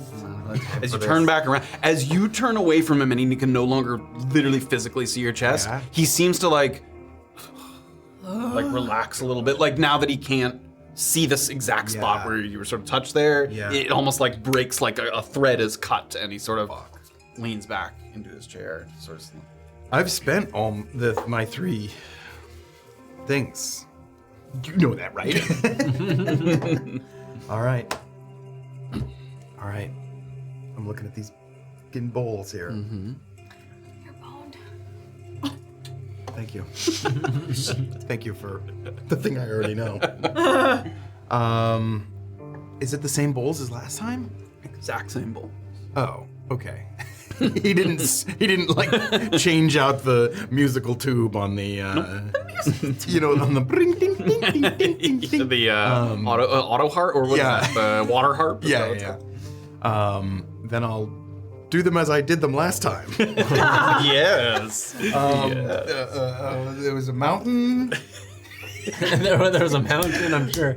We'll say the TC remembers Okay. the order. It was trees, castles, books, and bones was the correct order based on the. There was the two. correct Remember, order. there was one back at the mortuary in the graveyard, which was different. Yes. But then there was this one that has a similar thing, but it was based off of TC's just sitting on the floor throwing bowls like. I rules. But yes, it was from the Doing gods. a The bowl. gods endure the lines from That the was gods. it. It was 1, 2, 3, or 1, 2. I can't remember the numbers of the lines, but yes. I do that. As you take the bowl with the bones and it goes locks into place again with the sort of mirror up above. The wall by the kitchen once again unfastens itself.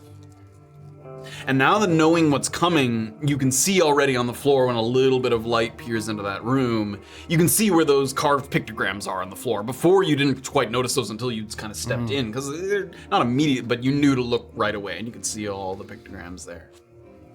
And this time, rather than waiting for you to cross the threshold into the next room, it's obvious that someone in there has heard the click of the door, and you immediately hear a booming voice coming from within. A voice pointed and dismissive at the same time, an invitation and a warning. All is well in my soul. When my work is done, when my work is done, when my work is done. Heaven and hells, wherever I go, all is well in my soul. All is well. Is your work with me done, TC? No. Do not speak to me where I cannot see you. Is he over by the window again? If you're heading over to the door there. Oh, the voices come out. I haven't even Yeah, gone he's in like yet. shouting from the other room. Oh, Yeah, okay, he's saying then this yeah, loudly from the I'm- other room. You get to the door. Stepping. You enter to find the room is entirely unchanged. There's no new furniture, nothing different about it. But he is indeed, instead of lying on the floor, he's over by the window. He's looking out, sort of, and his window sort of has a view of the thoroughfare down below. And he's standing there, sort of hands behind his back, talking kind of out. I'll kind of walk, not next to him, but I'll kind of get up closer. No, of course not.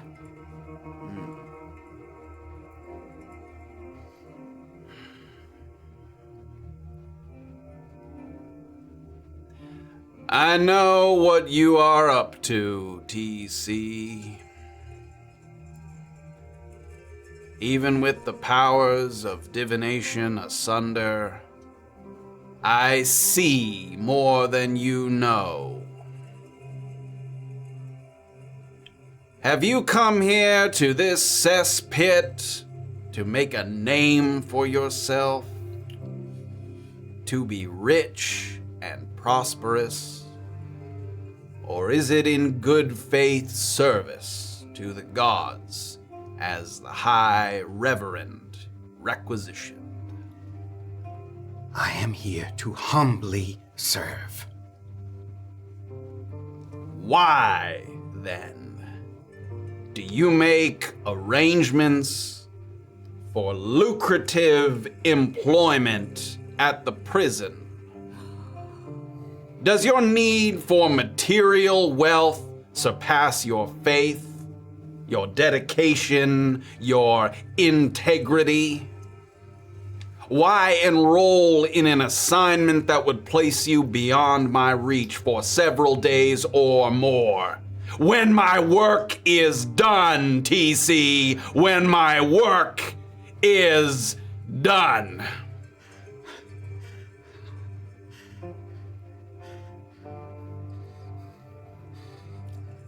I have made movements throughout this wretched place. It is not mine to hear what comes from on high. It is mine to hear what comes from below. I've made my way around this town. I have ingratiated myself. And I listen. And what have you heard, TC?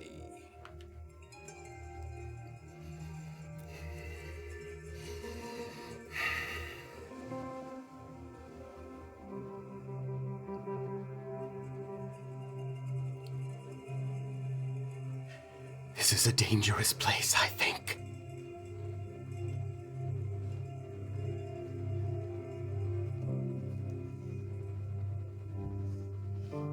Powers at work here. Old powers. I do not assume to understand their nature or their intent.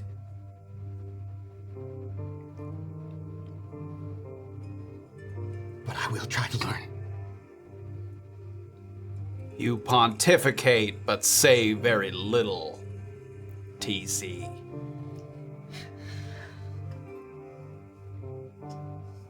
Did you think you would be helping me by taking this assignment? I hoped so. He smacks you sort of off the side. You take 5 bludgeoning damage. I'll have it. You're gonna uncanny dodge it. Buddy, I was like that.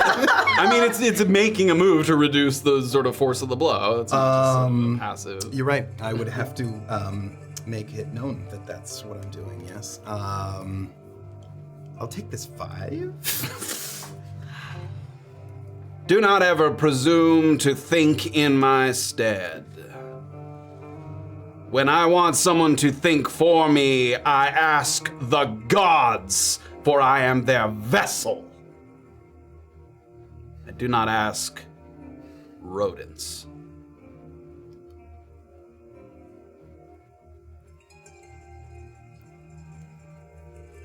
I am adaptive. As too must you be, or perish. Are you listening to me, TC? Yes. There is an incarcerated woman that is housed somewhere within the Nightingale ward of Fort Contrition. It would be beneath me to be in her presence for any other reason than swift extermination. For she is a demi-hag, a cursed, wretched being. In the early days of Fort Contrition's construction, one would see her skulking throughout the Downweald. Sometimes she would follow the prisoners onto their labor camps. Those rumored to have spoken with her thought she was looking for something, though they could not say what. I now believe I know what she was looking for. I believe that there is more than one headless statue, and I would like to find one that has not yet been discovered by the people of this pitiful place. And I believe she can lead me to one.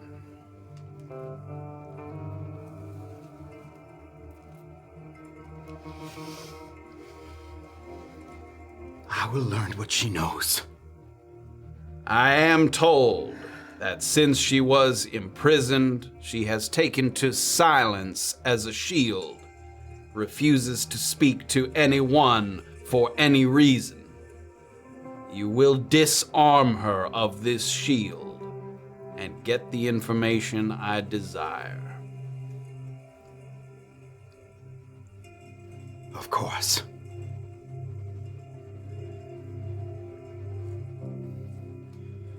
Is there anything else? Look out this window, TC. What do you see?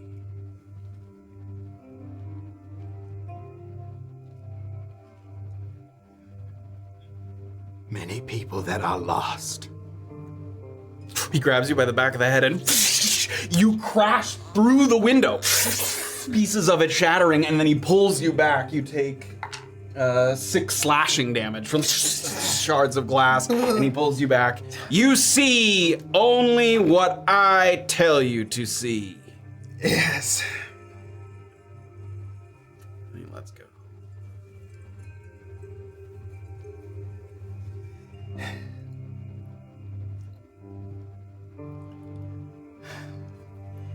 I imagine you know. I am making my way to Fort Contrition later today. I do not know exactly when I will be back, but I will come. Yes, you will. If you do not come with the Hag's Council, I suggest you do not come at all. And I suggest you run, TC.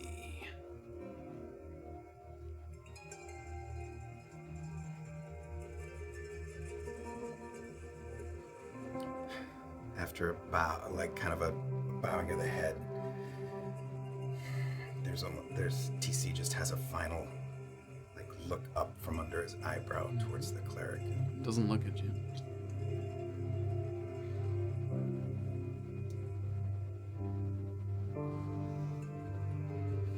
Turns, walks Back out the other. Let the door click behind you. And once again, just like he had before, sort of the cane ready to go when you left the room last time, the gnome is he's still in his chair, but he's leaning over the side, the armrest, and he has like a little washcloth, like a towel. Oh my fucking god, what the fuck? ever the helpful servant. You take it to sort of just stem some of the bleeding there. And I'm sweating. I can't. He's just sitting in that same yeah, chair. as soon as you take the cloth from him, he sort of goes back to his spot. Walk out. And back outside. As you get back out into the thoroughfare, you sort of breathe, and you look over to your right, and there's Autry again. The two people are a little further, and you see him, he's a little bit away, but you see him like looking, and he sees you. Did you hear something? I'm sorry, what? He takes a couple more steps. Kind of come towards him here. I heard sounded like something broke. And I'll just kind of be as though I'm mopping sweat still, like Sure. kind of. Give me a deception check. Deception? Dirty 20. Dirty 20. The cuts, there's a few cuts, but they're not so spread out that like a single holding it to your head is covering most of it. So as long as you sort of hold it there, it covers the majority of the sort of gash there in your forehead.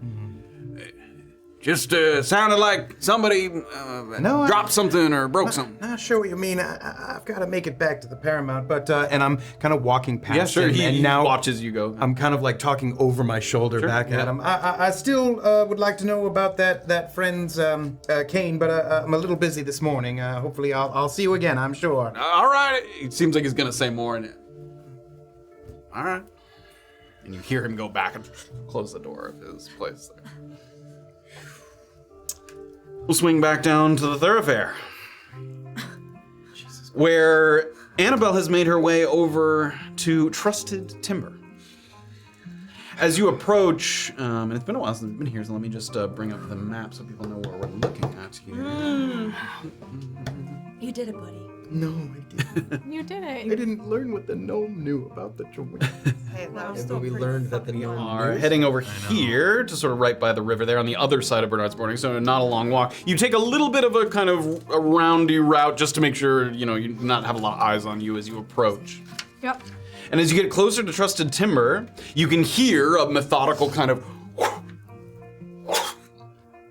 And as you are able to see kind of into that covered barn area, you can see what look like pieces of a large piece of equipment. You don't know this, but it's pieces of the crane that she looks like she's breaking down. She takes like a, and a board kind of snaps, and she's like repurposing some wooden contraption that she had made from earlier. So you can see she's like wiping sweat off her brow. A board comes loose.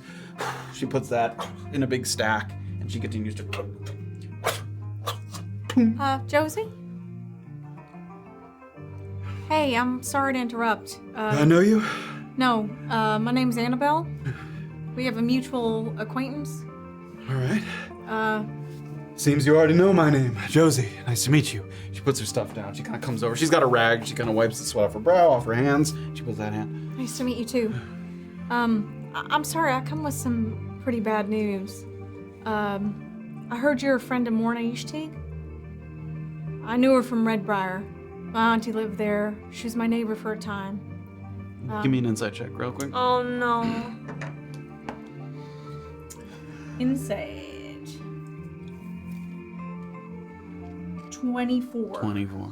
As you're talking, she sort of straightens a little bit. She crosses her arms, and you see it in her eyes that, you feel like she knows what's coming. But she stands and she listens.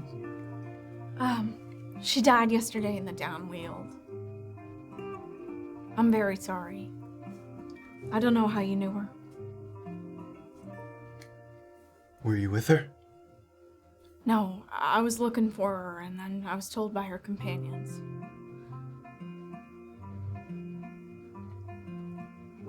Goblins. Why you? Why are you coming to tell me? The others are detained. And they handed this message to you. I'm not sure they were going to pass it off at all. But they mentioned your name, and they're about to leave town. I couldn't help but... I didn't want you to not know about it. Since they only mentioned you, and... Well, I don't know if Haskell knows, but she mentioned anything about him to you?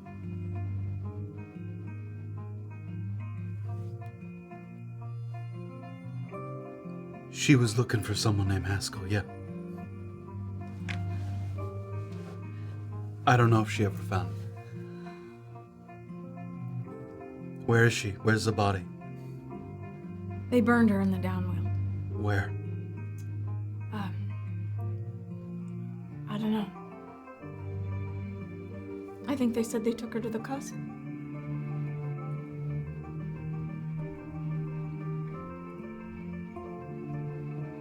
Maybe better to reach the gods from there. Maybe. Anything else I can do for you? Just... everybody I know died in Redbriar too. I don't know if she said anything to you about Haskell particularly. I'm sorry. I just feel in our grief, maybe you could help me. There's a lot of unanswered questions I got. Make a persuasion check. Ooh. Oh boy. Ooh. That's a 6. That's a 6. She didn't say anything other than what she was looking for. What was she just looking for? I don't know. Can I tell if that's true? Give me an insight check. Oh shit. 9. 9. I mean, as far as you can tell, yes, but she's also pretty... It's obvious she's caught up in the news, and it's hard for her to sort of process other information at the moment. I'm terribly sorry.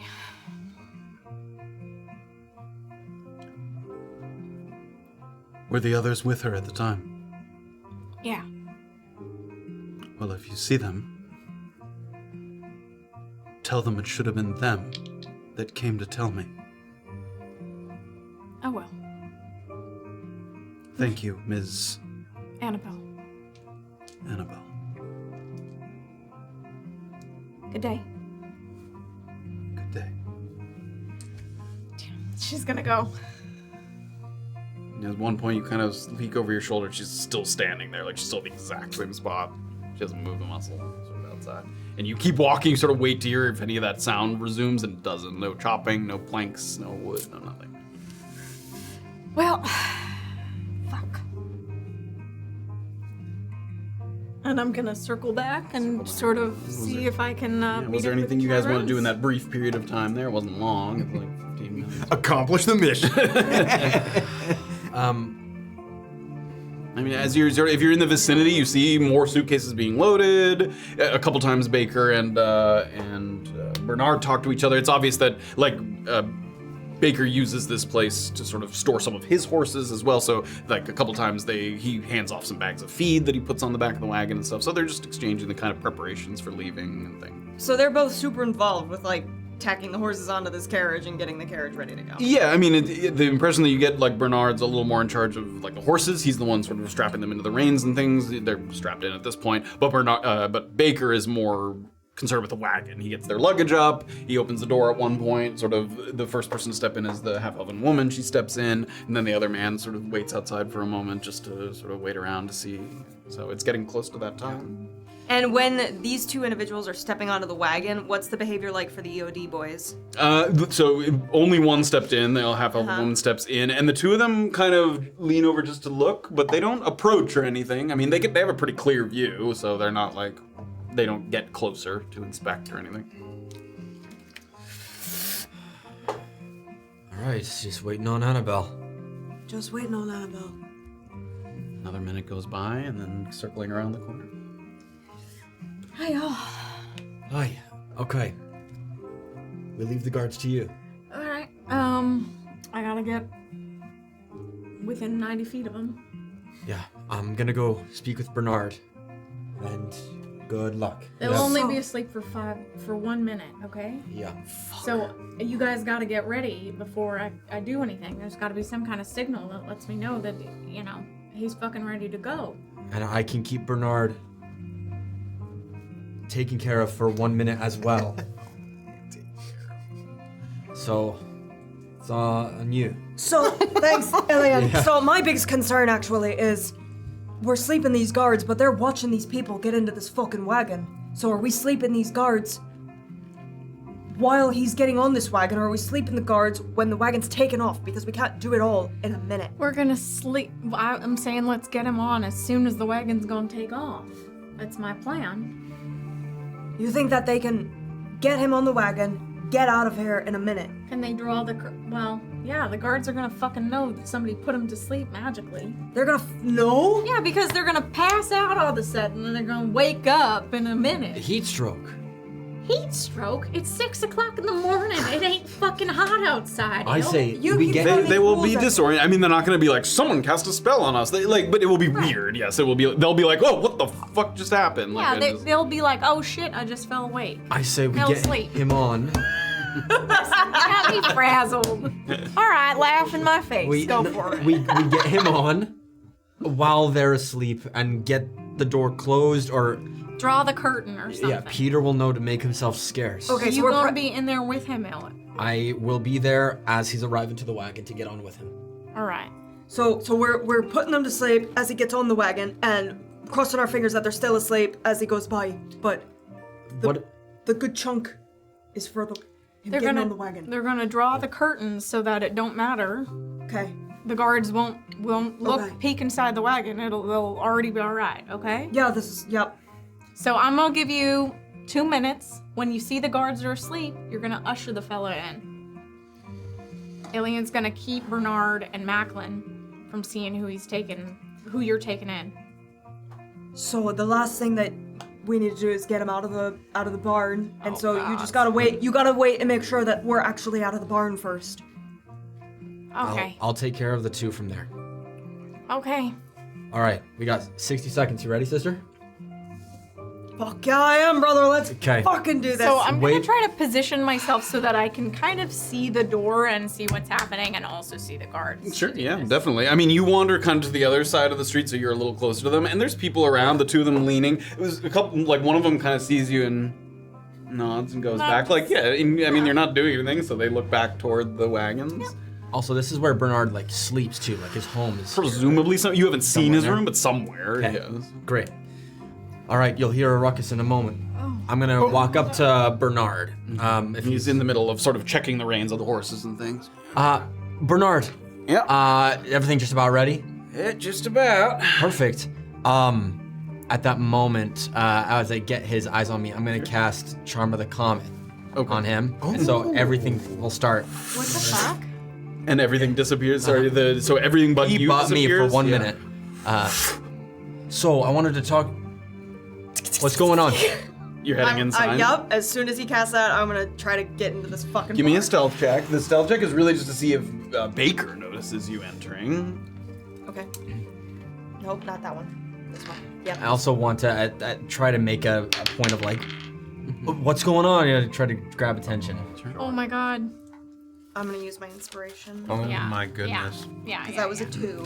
Yep. Oh my goodness. Okay, here we go. Oh the goodness. That was a 5, so 10. 10. Okay, as you start to approach the door, Baker's just finished kind of putting a suitcase up, and he does kind of look over, and you make brief Oh eye wait, contact I with didn't. him. I didn't have inspiration. I'm sorry. sorry? It's gone. I mean, 10 was not enough. Okay, sorry. I mean, Baker notices you heading for the door a little bit, and you see him kind of raise an eyebrow, and he kind of looks over at Bernard. Hey, Bernard, what's going on? What? Hey, look, Are you seeing this? seeing what? Baker? Am I asleep right now? And all this is happening, and Baker's kind of wandering over, and he sees you sort of approaching the door, and instead of going to you and Bernard, he walks over and he kind of lightly grabs you. Oh my god. Something you're looking for? We're trying to get someone safely on this wagon, unnoticed. Can you just help me out and I'll explain? Hope there's something in it for Mr. Macklin. Bernard's a friend of mine. Always. And I'll take 5 gold out. Fucking move this along now. He turns around. Bernard, I'm gonna put my hand on his forehead. You're heating up. Let's get you up on the. Let's get you up and get you a glass of water. I feel like I'm eating up. Give me a deception check with advantage. Yeah! Okay. Wow. Come on. Wow. Deception, nat 20. Nat 20. As you start to sort of move him, you see him. Yeah, just I one. smoked too much last night. No, Am I nauseous? I don't feel nauseous. no, you're gonna be okay. We're just gonna get you through the front door here. Nice glass of water. Why am I seeing you? Where's all the pretty ladies? What are you talking Am I about? dreaming? All right. I'm gonna hit. Sort of guide him. So you head inside. Yep. It's empty except for some Quickly as I clothing. can, I'm going over the stall where Peter is, like not even speaking words, just holding out my hand. You sort of fucking thrust your bed hand sheet. into the hay. You Yup. feel. It's fucking time. Get under this fucking All right, thing. And I'm gonna try to almost like it's like a shawly kind of thing. Yeah. Is this better than the luggage? This is so much better than the luggage. Okay. Getting in the fucking wagon. So throws it over himself like a little shawl there. Yep. All right. I'm gonna. So is there an exit out of this barn that doesn't reveal him to the EOD people? Like back out toward the, there's like that outer portion that's like a fenced in area where some of the horses are allowed to graze and stuff. You can go out that way. The wagon is over there, so you will have to go there eventually. But yes, you can go out an exit that is not the door right Do there. I have eyes on that? Is that the exit you're taking out Yes. there? Give me a perception check. Oh wow. Okay, that's a 26. 26. You hear a little, and it's like a sliding door sound, and you use that cue to like peek around the corner, and you can see Doxley ushering someone out the door there. Then I'm going to cast sleep on these 2 guards. Okay. I'm gonna upcast it at a level 2. As the little sort of shifting noise happens, you watch that they kind of have eyes on the wagon, and they're just about to kind of look, and Great. then. So go ahead. Oh, so come on, Deirdre. So it's 78, I think, for the level 2 Yep, sleep spell. 78. Come on. So that's Okay. 13. 13, 18, 23, 24, 25, 26, 27, 28, 29. Wow. Okay. HP. So as they sort of go to look, they are like in the process of straightening up, and And the two of them, one, because they're kind of like next to the alleyway between the two buildings, and one of them slumps down and falls to the ground, and the other one, even without falling, just sort of up against the wall there. Oh my god. The two of them are there in the thoroughfare. Someone else kind of walks by and looks over and... Idiots. Goes through the thoroughfare. In the stall, Doxley sort of moving. Right. And Baker, at this point, now that he sort of knows something's going on, he's sort of strapping the luggage and he gives you a little nod there. Okay, I'm And gonna. he opens the door of the thing. Yep. And I'm gonna take the sheet off of him as he. And as he does, he takes the curve and he gets kind of low. And he's sitting across from the half-elven woman. God. Hello, nice to meet you. Sits in the wagon there, like as low as he can possibly get. From the front door, Bernard, just take a couple minutes to sit down. Everything's gonna be okay, all right? And as that's happening, Baker kind of comes back over to you. First of all, I hope there's more in it for me later than 5 gold. And second of all, what the fuck is going on with Bernard? I hope you ain't hurting him. No, he's fine. He's fine. He's okay. And yes, what do you need? Talk about it when I get back. Pops up onto the driver's seat there. Everybody on! And the half-elven man sort of gets into the seat there. Run over. Okay, are you getting in the wagon? Yes. Yeah, if you Yeah.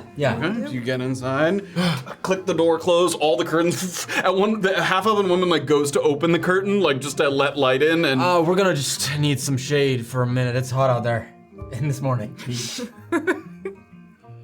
Just for a moment, thank you. he leans back. And the wagon starts to move off in a northwestern direction toward the Annabelle's civil gonna road. already be walking in the other direction down the thoroughfare. She may doesn't need indeed. to watch any of this shit. Heads off in the other direction. You watch the wagon go, and you can see the slumped figures and sort of your mental clock sort of counting down a little bit. I mean, a minute's not a long time, but they're gonna get over the bridge and at least sort of out along the road in that time. It doesn't take that long to sort of get moving. So you're sort of wagon moving along. After we get across the bridge and we're starting out of the valley, I'm just gonna look to Peter. All right, Peter. You're headed out of here. When you get to Perron, I need you to find a pike. She's gonna help you. I assume you're decent at fighting. I can fight, All right, so Pike, she's Pike who? Pike. It'll be Pike Soderstrom. All right, Pike. Yeah. Give them. I assume you got some sea glass. I have it. Yes. Perfect. The couple on the other side. Give him a smile. All right. They should take care of it from there. I'm sure Doc gave you a bit more information. If shit hits the fan, and you can get to Merrill and Lachlan, tell him Illien will explain everything if they write to him, but that you are to be taken care of. All right. Thank you. Of course. I'm gonna open the curtain. Is there like a window or something? Yeah. Well, it's it's not glass. It's just open. A way I can talk to like Baker. Oh yeah, you can shout out to him. Yeah, he's just on the driver's seat there. Baker. Yeah. I'm actually, I think I'm gonna stay in town. But thank you for this quick ride, and if you need anything, let me know, all right? Slows the horses. All right. Thank you for everything. Open, close. As you close the door, he sort of leans over and talks a little quieter just so we can hear. I hope you know that this is only because y'all got me through the cusp last week. Of course. And yeah, I consider you a friend, so if you need anything, let me know. All right. Watch me go. Start walking back to town. Little time, Annabel walked away. It's over. Everybody kind of coming back. As Illien's walking back in, because you didn't get that far, but you a little bit down the road, as you're coming back over the bridge, you're seeing like...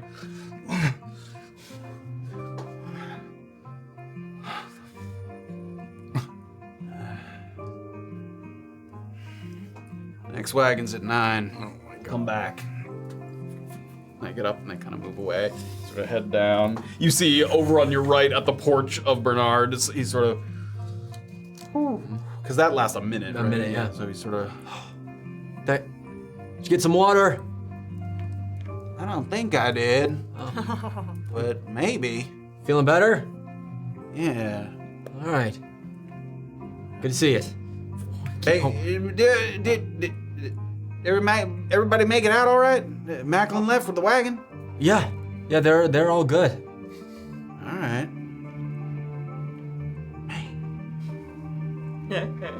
Gotta get some new pipe clean.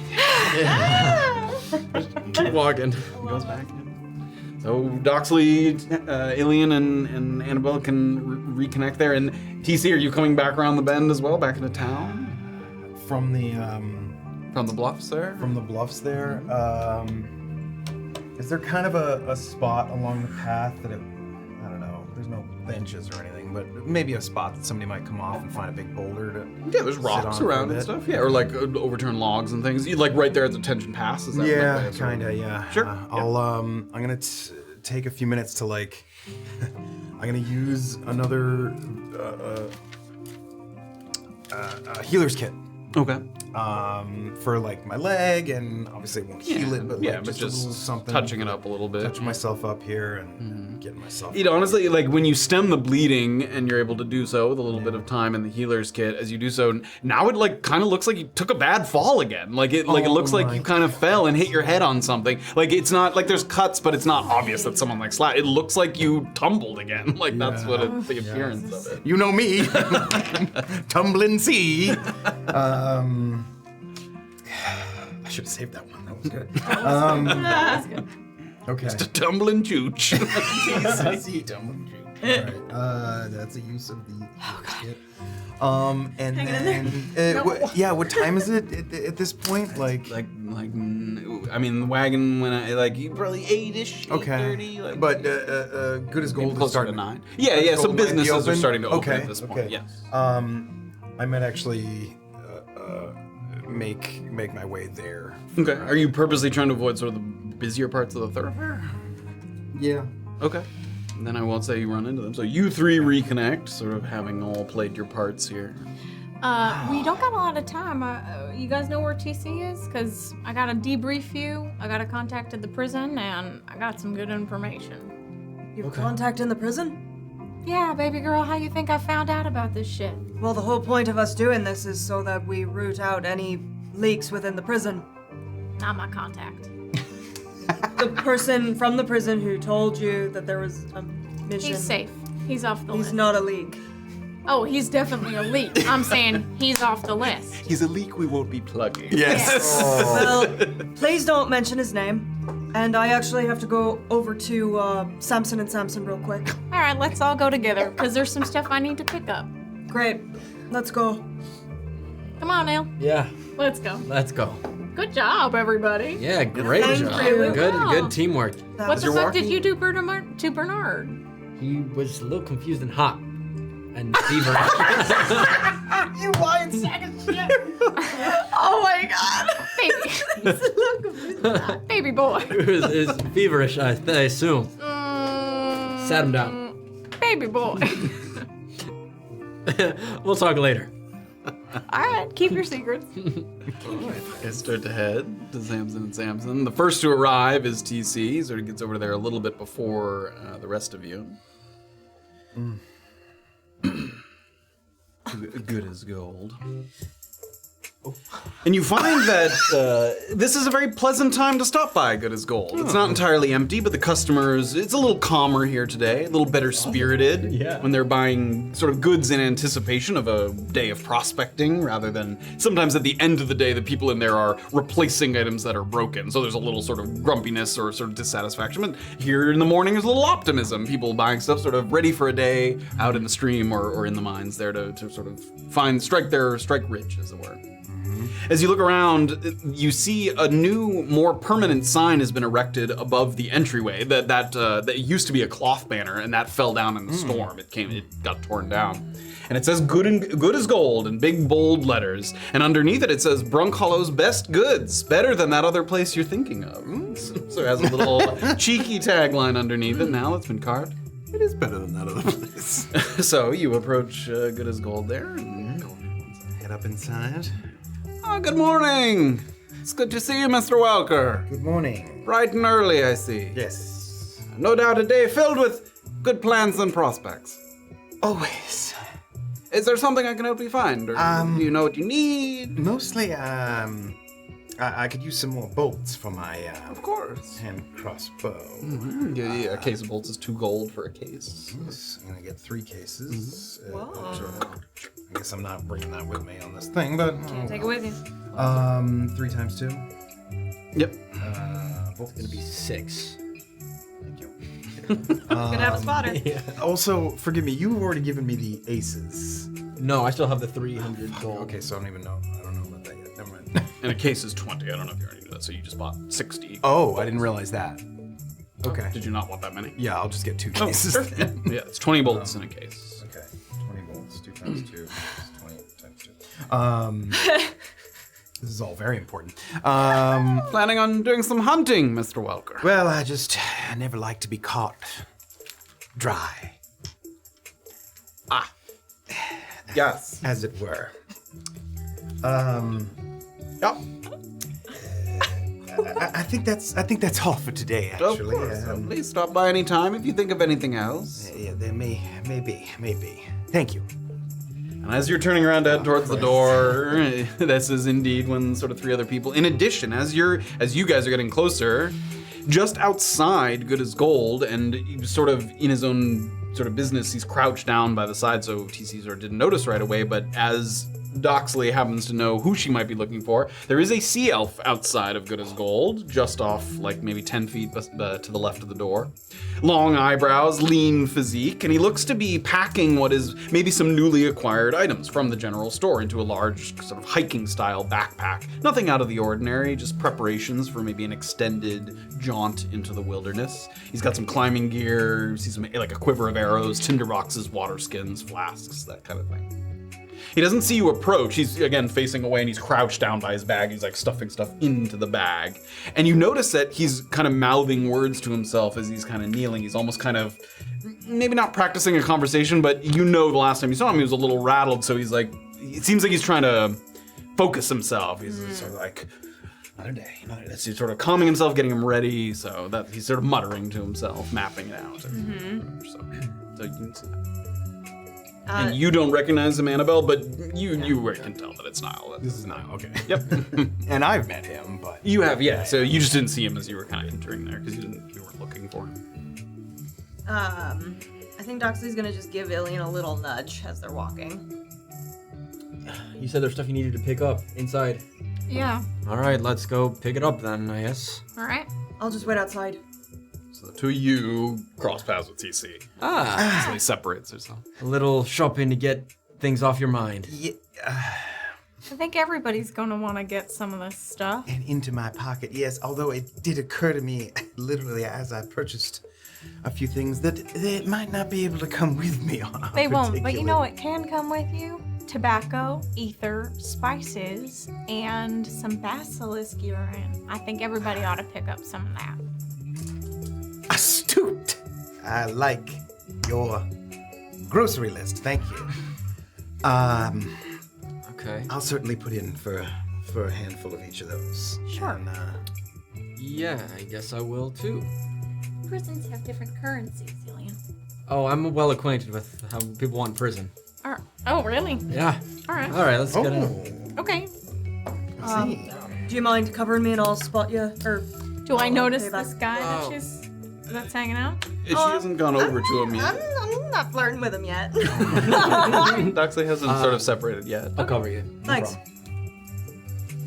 problem. All right. So TC, you go back Yeah, in with go them. back Great, so the 3 of them go in. We'll come to that in a second. So Doxley. Once they have fully entered, excuse me, I'll stand like with my back turned to Niall, I guess, and with my boot, I'll just give him a little bump on the tush. It's good to find you here, and in good health. Sorry that I missed you last night. Had a bit of thinking to do. it's all right. I was busy myself. He sort of stands and gets closer. I haven't talked to Izzy yet, and I'm not sure that I plan to. First thing for me is to get myself another prisoner. I'm going to head to the opposite end of where I charted the cusp to be. Now, when my man was killed, as I said, I was off to the southeast, so I'm going to the northwest. The reason for that is what I'm trying to determine is whether the cusp is moving around erratically or if it's actually shrinking. Now, both are bad, but the latter seems infinitely worse. Now, if I'm able to get out further to the northwest than I thought I should be able to, that would eliminate shrinking as a possibility. That's my current plan. All right. So, I don't know if this is the best place to have a big conversation, Niall. Where is the, Shattershake Falls? It's to the northeast in the Downweald. How much of my journal would you say, like, Doxley actually got some constellations written down and stuff? A rough estimate. Like, I would say you got the shapes of the constellations pretty good. They might not be in the exact right spot, but like someone who was familiar with those would be like, oh yeah, I know that constellation. I'm familiar with it. Okay, Doxley's gonna take this journal out. There's more than one fucking statue, Niall. And I think it's at the heart of what we're working toward. And these are some possible locations of where they're at. Do any of these hold any weight to you? I'll get it to him.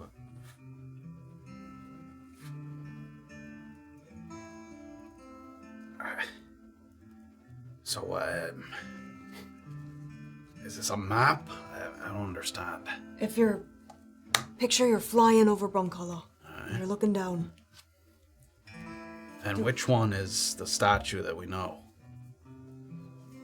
That's this one, and she'll point to number 1. Or, sorry, I. Yeah, where Bison's Yeah. dig site was. Yeah. She'll point to Bison's. And he takes the journal, he said, if you turn it any which way you want, it could be anywhere. No? There's a second one here. And I'll point to the Goblin Raider camp. Not far from where you and your little wizard met their demise, yeah? Just a little further to the southeast. Alright, so there's 2. But still, I mean, you could line these up in a number of different ways. I agree. Where did you get this? Again, probably better for the Monteros. Little rooms, this conversation, you and I. This isn't a mess, Niall. It's just fucking deep. Izzy's plan for riches and relocation that I spoke to you about. Yeah. Look, that's all well and good. But right now, I'm more worried that this divine blind spot isn't as foolproof as we thought. What if this is just a blip? I mean, an abnormality? What if the gods are actually finding a way to disrupt this barrier, whatever it is, like many of the devout predicted? We need to find somebody. I don't think it's a blip. I don't think it's just a natural occurrence. There's a way to harness it or control it, talk to it, something. And Illien and I are getting close to figuring out what it is. Someone else is moving it. I don't know if it's someone or something. That's what we're trying to find out. And honestly, I think Illien and I are in a unique position to do it. How so? Family. As always with him and I. Sure. I mean, there's questions that I need answers to, but for now I'd settle for just a little peace of mind. Is it a problem for you if I get my prisoner and I go to the northwest just to make sure that the cusp isn't shrinking? Whatever will make you comfortable, Niall, but if your boy gets blown up... that's not gonna tell you anything, except that your map is wrong. Yeah, it's gonna tell me that it's smaller than I thought. Or it's moving faster than you thought, in different ways. I suppose that's possible. I'm not gonna dare presume, after all I've learned in these last 6 days, that it's as simple as going from north to south, east to west. What I don't understand is, I'd been watching it, before you got here, and it moved. I mean, inches at a time, and all of a sudden it moves miles without me being able to react to it. I don't know what happened in that time. Something's talking to it. Give me a few more days. I'm actually heading to the prison today to do Why are you going to the prison? doing a shit job for this stupid fucking warden. Just for some money. Maybe to get some information.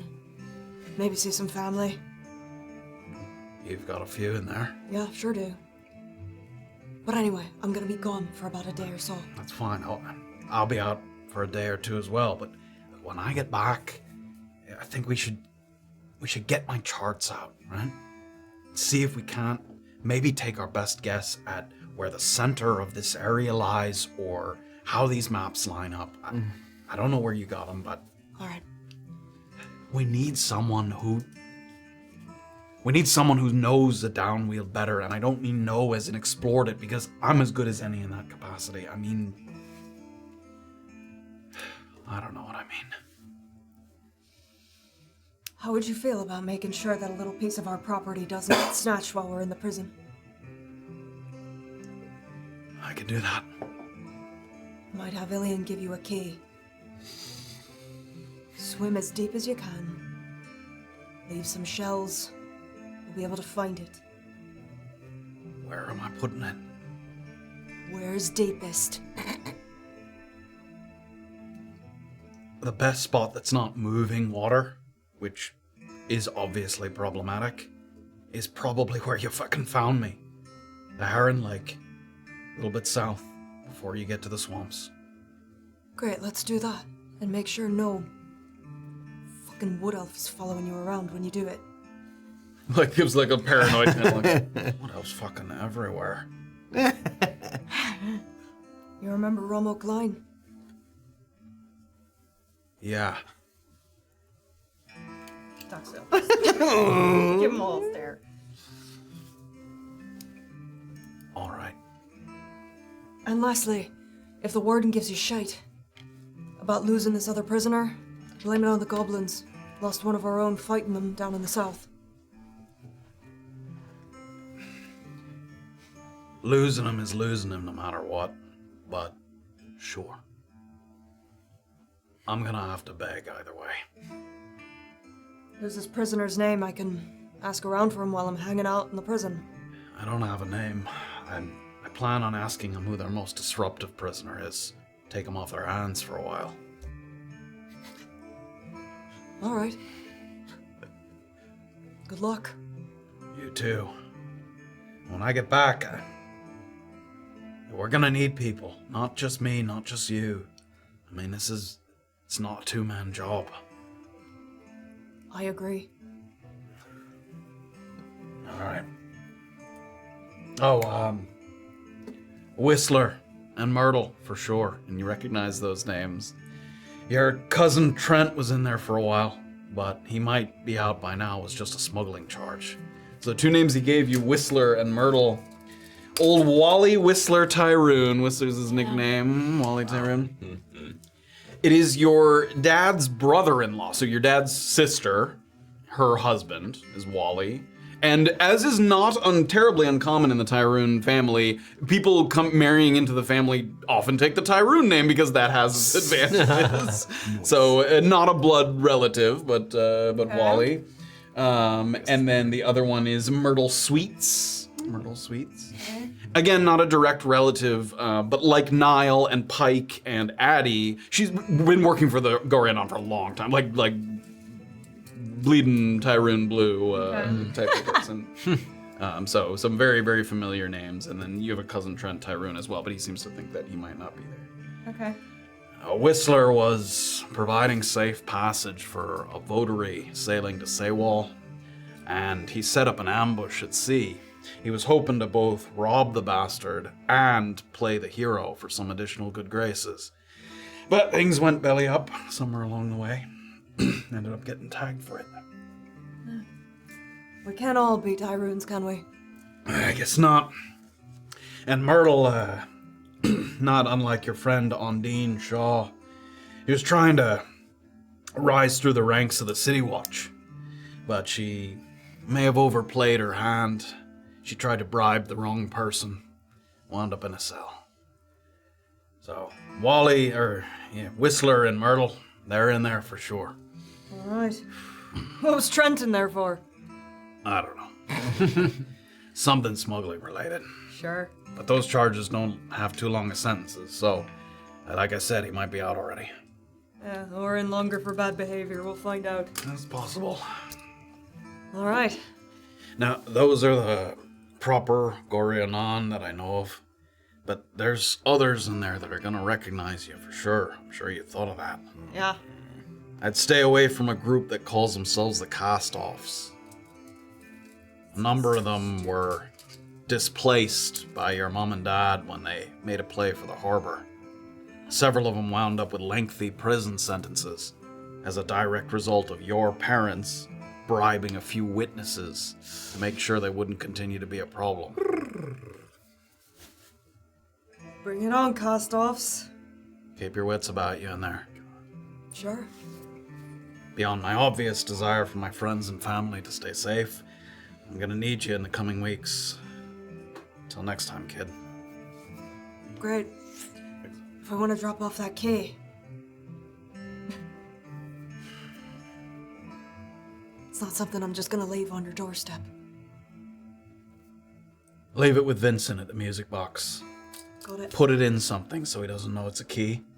But if you say it's for me, he won't open it. Got it. Stay safe, Niall. You too. Pivot to the inside of Good as Gold here. Mr. Welker, welcome back. I'm inspired. I have been inspired Yes, by a few things. of course. And welcome back. Yeah, thank you. Welcome. Do you sell the blue ether cigarettes here? It's not normally something that we provide sort of as no. Gotcha. Just tobacco. Yes, we do. We sell Great. tobacco. Lovely. Also, do you have dice, cards, maybe a couple whittling knives? I do, yes. We have those, of course. Okay. You got spices? Spices are more something that you would ask over at the Chop House or maybe the Paramount Kitchen. All right. We don't carry foodstuffs as much. Very well. You got basilisk urine? That we do have, yes. Basilisk urine is a going price of 12 gold per vial. Wonderful. All right. Maybe 4 of those. And yes, what are the sizes of the tobacco pouches that you sell? Yes, a sort of half-pound pouch of tobacco goes for 1 gold, 5 silver. I say let's do 8 of those. Very Let's well. do 4 of the basilisk urine. 12. And let's do that was whatever Illien wanted. Or is this just for you guys? Or No, I We're believe doing it all this is a together? group It's all effort. together. Sure. Just 3 decks of cards. Let's do 5. 4 decks of cards. Okay, 4 decks of cards. Let's do 4 1 silver per deck of cards. 4 pairs of dice. 3 copper for each pair of Amazing. dice. And the whittling knives, I'll take 2 of those. Yeah, that's just 1 gold. It basically just looks like a small dagger, basically. yeah. It's like a half-size dagger, yeah, so 1 gold for... I'd take be 2 of careful of those. Up to you. Let me think. Anything else? I think that's it. I think so for now. He gathers all the things. Yeah. Have you been tallying it? We can look Yeah, at them later mostly. if you- I lost it at the 3 copper per. That was for a pair of dice. I don't know how many you were getting. 4 of pairs of those, dice. so 1.2 silver. And then the 2 whittling knives. At gold each. Yeah. Gotcha. All right. It looks like 4, 12, 48 gold for the urine. 8. We'll put a sack together for you in We a can little tally bit. it up. 12 a person is. I'll put a big down. I'll front like a bunch of the money, and we can figure it out later. That's Wonderful. Anything else I can get for you? I think that's all right. Well, good luck. so much. You're playing a few games. He motions to kind of the cards and the dice. I wish you luck. Thank you very much. Have a wonderful day. You as well. So you guys gather your stuff, you get yeah. to the door, and that's kind of when Doc says, Yeah, we'll say actually you guys get the outside first. Okay. Oh, I was you- gonna say, like, as we're kind of walking out, it sounds like we could make a few other stops, perhaps divide and conquer. I've got half a blue cigarette in my hand. I believe that Maeve, we could get a few. I need to see her anyways, so I can run over there. All right. Do you have some gold to offer her? I have quite a bit. Quite wealthy now.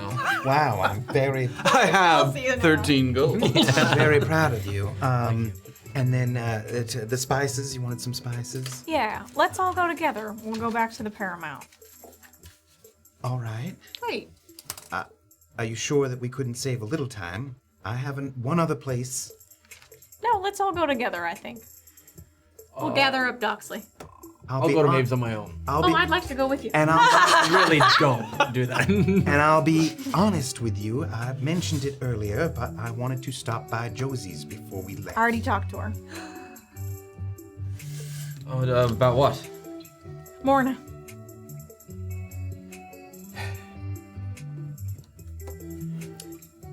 I'll be honest, I was hoping she was a little more forthright than you were.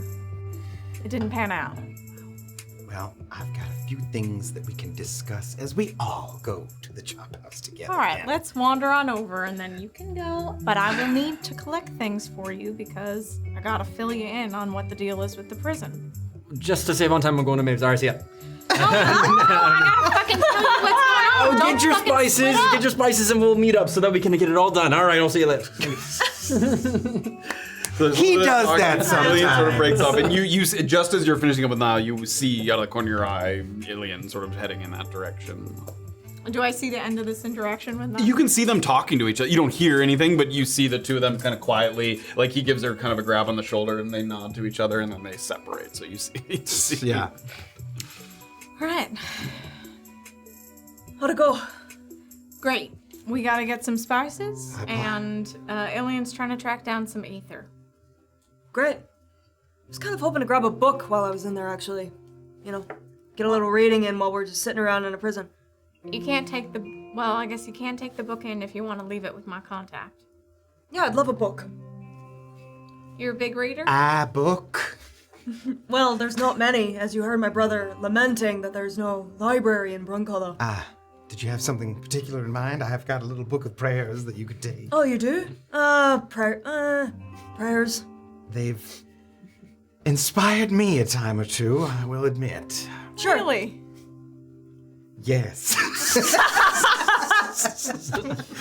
In a very tactical sense. Yeah, if you don't mind, I would love to take the book to keep me company while we sit in a prison. All right. Is that something? The Book of Prayers. It's not big, No, right? it's not. It's It's- like a Oh, little. yeah. it's a small one. I mean, it's not tiny, but it's like. I want like a little thick, small. hard book.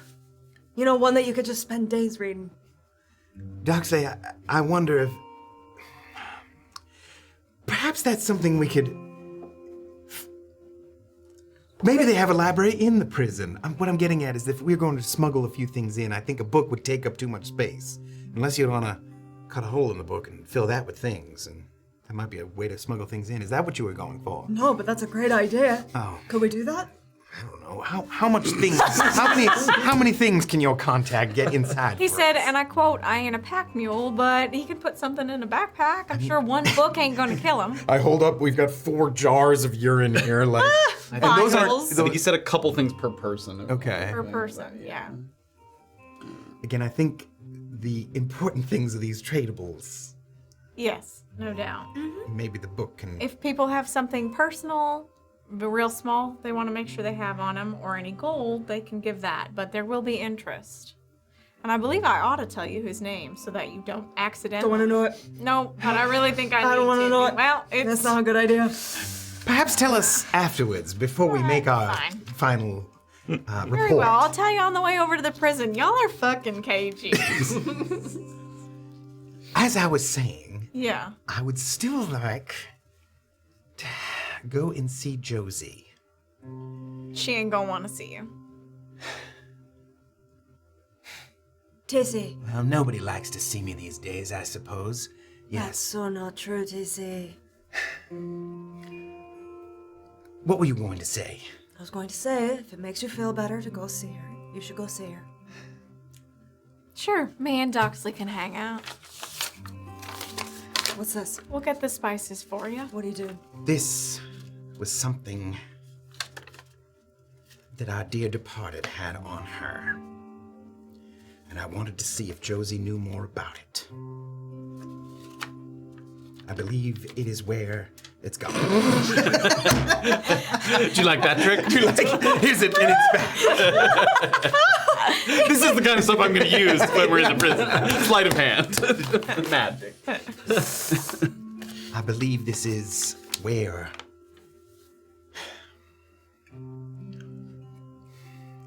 Pips is inside. And it might, if we have any choice as to where we are stationed, we will want to use this, and I don't know if Josie can help us or add to it. Shouldn't want to talk about Pips. Who the fuck is Pips? The reason Morna came to Brunkhollow Was for a boy. A lot of it is a little unclear. Where is this boy stationed? He's not. he is imprisoned. Where? Specifically, if you don't prisoner. mind telling me. Yeah.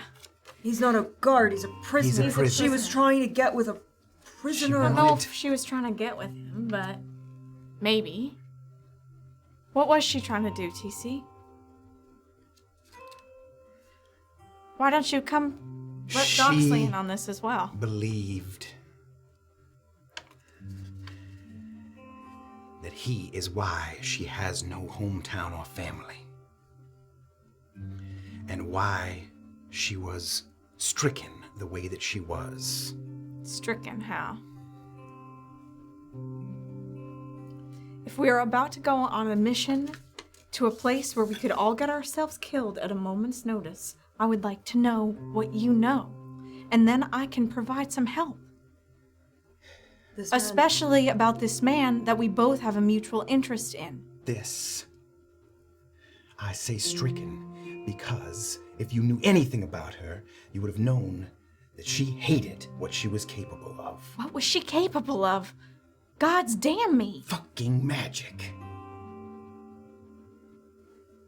She believed that it was he that inflicted her with this some way, brought the cleric down on her town, and killed everyone she loved. And so she wanted to find out how or why, or to have him take it back. He gave her magic? That... Wow. All right. Is this Haskell Pips a troublemaker by any chance? No, he was just kind of a nerd, honestly. So not nerd? not disruptive or No, he's problematic. well, he did get Red. It's not his fault that Red. The only thing that is responsible for Redbriar getting wiped off the map is that cleric. I'm not looking to go after him. I'm just saying. Are you looking to go after him? I wanted to learn more. So do I. Can't learn anything if he's dead. I don't know if he's a troublemaker. Okay. He was very bright. Got it. Too bright, some may say. I honestly don't know if she were to be in the room with him, whether she would even have words or if it would just be going for his throat. I don't know. Well, she's dead now. So what are we gonna do? We are going to try to get into the Nightingale ward, into the M enclosure. That is what we are going to do. See? Is that where they keep magic users? Yes, that is. I think so. Don't know if Josie knows any more. You can try to ask her, but I think I burned that bridge. All right. Forgive me. I didn't trust you would be forthright. I understand. But now we're all telling each other. Isn't that great? Sarcastic thumbs up. All right. Some spices. Yes. And a book if we see one. Yeah, a small one. No, gotta be big. Oh, all right. We can go kind of quickly through that. Were you stopping at like the chop house? Or did you want to go back to the Paramount Kitchen? Like, where were you hoping to Let's acquire go to the the spices? Paramount. Kenzo spices versus the Well, let's go to the chop house. Yeah. It was that you stopped by. So, I mean, how much do you want? Basically, depending on the spice or the, if you want some simple, there's like pepper, cinnamon, nutmeg, garlic, vanilla, saffron. So like maybe like a few small little satchels of like a couple of combinations of those. So like 6 small satchels, 2 or 3 spices each. We'll call it. If you're not getting saffron or vanilla, which are 2 of the most expensive ones, We're talking cinnamon, nutmeg. we'll call it 6 gold total for a few. 6 gold Yeah, for a few spices. various pouches of spice. Great. Got it. All right. All right. Hopefully your brother comes up with some more ether cigarettes. I'm sure those go over very well. Pivot over to Maze for a moment to see what Illien's cooked up. Head over to it's just a little bit further from where you are, across the street from Good as Gold. You walk by EOD on your way there, and again, you get that same impression that TC got at the time, where the morale is at an all-time low there. Everyone has this glum, sort of fallen face, like they're waiting for the slightest bit of good news, whether that's finding Peter, whether that's finding Ace or Nani or something. That's just, everyone's obviously sort of tired and fed up, and so you pass by there, you get all the way up to Maeve's place. Hey, Maeve. It's Illien. Little noise on the inside, and the door opens up. And when Maeve answers the door, she's rubbing her eyes, and her hair is a complete sort of rat's nest, complemented by several sort of bits of straw that she kind of picks out of her hair that may have come from maybe sleeping askew on her mattress. She strikes you as having taken an opportunity to maybe catch up on some much-needed rest. And she is an elf, so she mostly trances, but that doesn't mean that elves can't sleep, that if they want to sort of really just sort of go out fully out of consciousness. And you can see as she grabs the frame of the door, she's got calloused hands, and her skin is slightly darker shade, like tanned in color. It looks like she's been on the road, like out of doors more than you usually see her, like spending some time not here at her workshop. Okay. So she kind of leans on the door. Good morning. Maybe one day, I'll be blessed with the presence of a different kind of customer. Someone looking for a simple exchange of gold for goods. Oh, doesn't that sound like a nice, simple life? And she takes out like a... Well, Maeve, I have great news. Oh my god. I have 90 gold with your name on it that I owed you. What's the fucking catch? No, I'm calling it even. We're good. Jesus. Let me see it. Sure. I'll fish out 90 gold in a pouch or whatever. Boom. He says that. Yeah, he does. Boom. Thanks Yeah. for paying for what you bought. Yeah, I know it's a couple days late. Oh my god. Okay, do you mind if I step in? Opens the door. You go inside. It doesn't look any particularly different. It looks some countertops are like just a little. It looks like maybe if she left for a period of time, she kind of left things where they were. She didn't kind of clean up. So as she moves back in, she's sort of picking some stuff up and just putting some stuff on shelves and things. So I have some of the deeper stuff that I need to talk about, and then the surface stuff. Do you care which order that is in? Let's do the surface stuff first, Awesome. So and then we'll see if I even want to hear the other. good plan. Okay, I'm going to the prison on a job. And I'm wondering, I'm smuggling in some stuff. And blue cigarettes, the ether cigarettes would come in really handy. And I don't know if you sell those or if you have excess that you wouldn't mind selling to me. Going rate for essence of ether's 300. And a vial makes 500 cigarettes, which puts it at about 6 silver per cigarette. Oh, okay. How many do you want? So 10 would be 6 gold. So let's go. Let's go 30. Let's go 30 of those. So 18 gold. Do you have the 18 gold? I'm rich now, Maeve. I just did a big job. I got 18. Boom. She goes over to a drawer, and she's got a drawer full of kind of pre-rolled that she takes out and she counts out.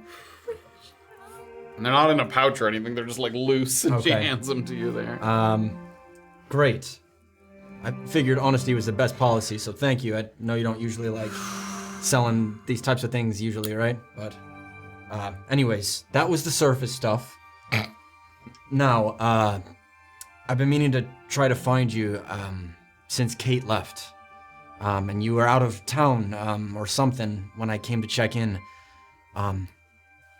Kate left a lot of information with me, but she, out of everything, emphasized that I was to help you with what you guys were working on. And I want to make good on that promise that I can do that for her. If I need you, I'll call for you. Well, like I said, I'm gonna be at the prison for a little while, but is there anything in Little Hollow that, while I'm in there, that would be helpful for you? On the way there, or?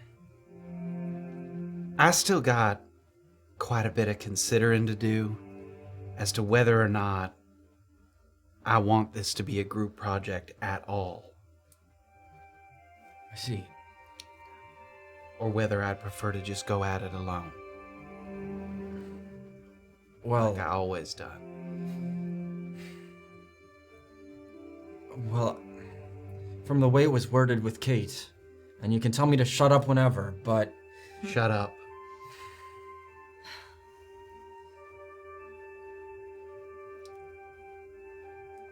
all right, Maeve. Good luck at the prison, Illien. Thank you. Thank you. I'll head out. With a bag for the cigarettes, hopefully. I mean, you have pouches. Yeah, okay, She so I'll just just put didn't them in. provide you Between with each one. finger, he's We were walking. Oh, damn it. Okay. Cool. That's it. The plan was to reconvene at Paramount. Yep. Sure. One at a time, everybody makes their way back. Find your way to Paramount. Illien walks through the front door. If you guys wanted to find a booth again or even a table again, it's shockingly quiet in here. Like, you're used to people kind of coming through. It was never like, except for the day where the statue was being revealed, it was never, packed in here. But it's just strange being like the only people at the hotel. All right. So, You got him? I got him. All right, hand them over. I'm going to get all of these to my contact, Merwin Emerson. Oh, That's the name. You must keep off of the list. You cannot put his name on any lists. He's going to be real helpful to you while you're in the prison. He's going to be the people that gets you to see your relatives. You ought to tell me who they are. I can find my own relatives, thank you very much. Nope, you can't. So you mean I sure fucking can. You think you're going to be a guard? Nope. All right. I might be, of all of us, if we get... Well, your job is to be looking out for stuff, not getting in trouble by smuggling prisoners back and forth. So let my man do it, because he actually has the ability to move back and forth. All right. So we're doing this hyper important job for this warden to find loopholes in his security, and we already found one, and we can't even report it. I told you not to tell us his fucking name. Did I fucking say that? There'll be plenty more. All right? I'm sure of it.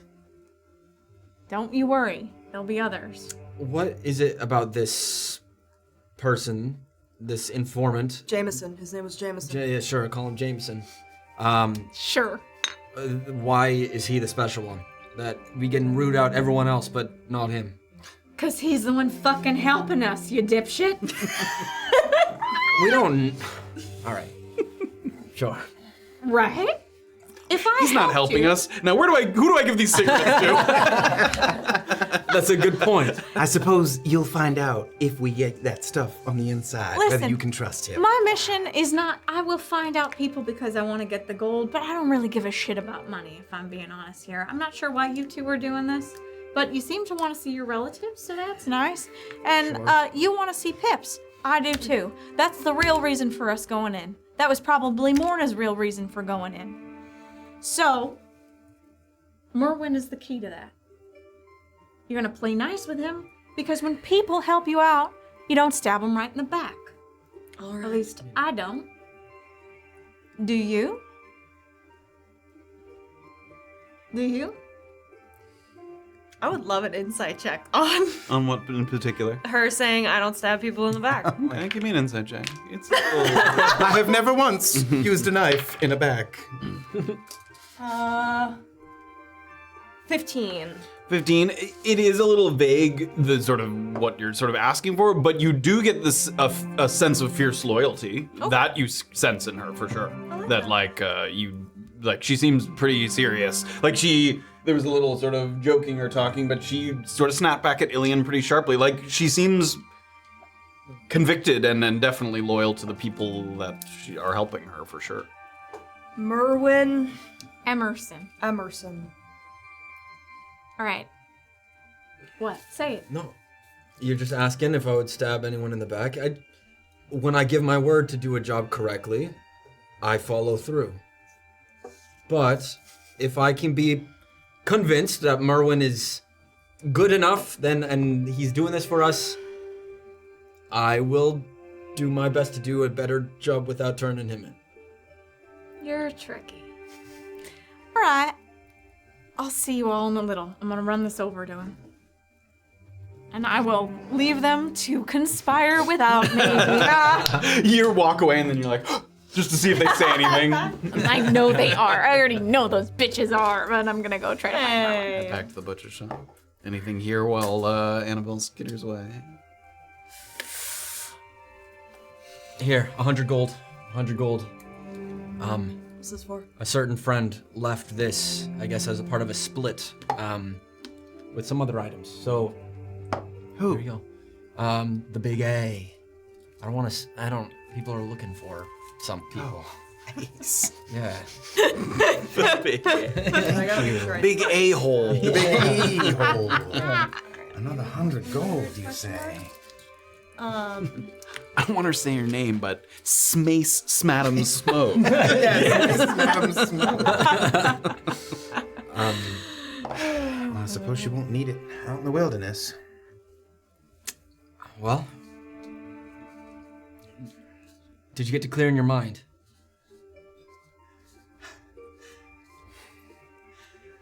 No. Is there anything... My mind runneth over. Well, you do have two people here that do care for you, TC. If you wish to share anything at all, we'd have your back.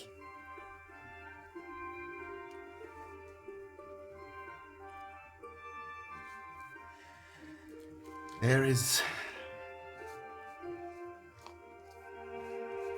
another prisoner that I'm going to need to find. Okay. In that same wing.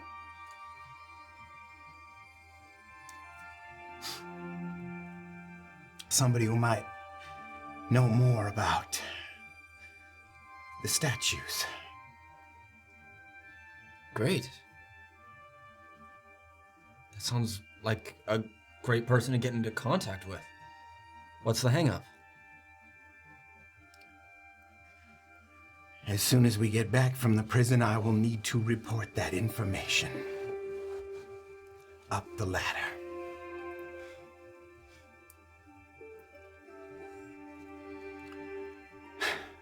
Otherwise...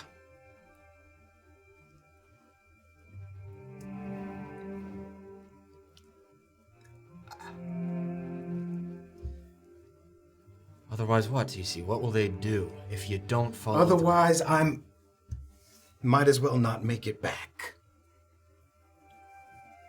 Otherwise, I might as well leave here.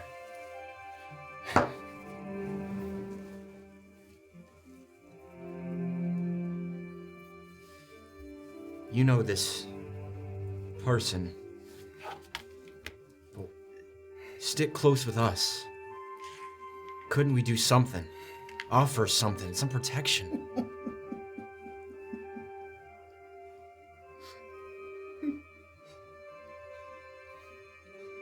You've seen us. Have you ever looked someone in the eye that you knew could obliterate you in a moment's notice? Yes, but not here in Brunkhollow. Right? Here.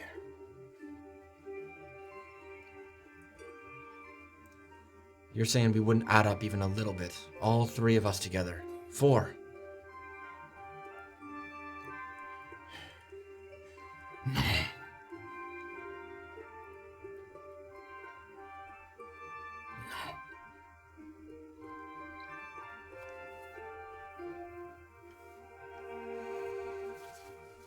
We're gonna get this key to Ramo Klein, and we're gonna figure out what these fucking statues are all about. We're gonna learn about these elementals. And then we will crush that fucker into ash.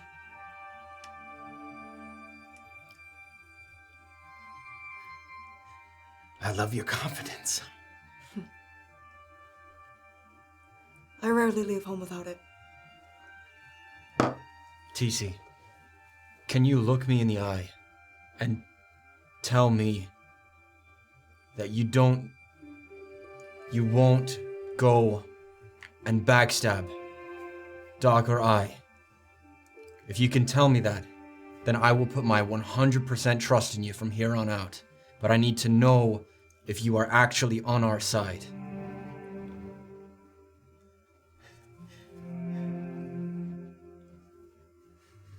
Judge me all you want.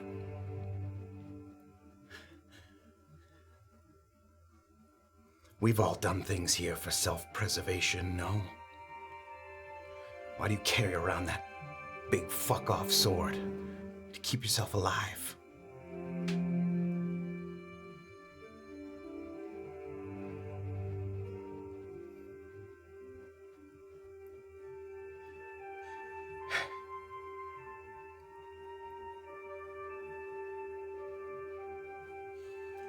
You both have done a lot for me. I trust you. I hope that you'll trust me too.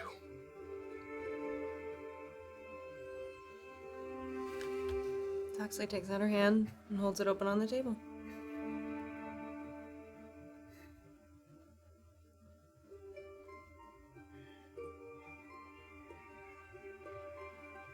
I hope I haven't killed us all.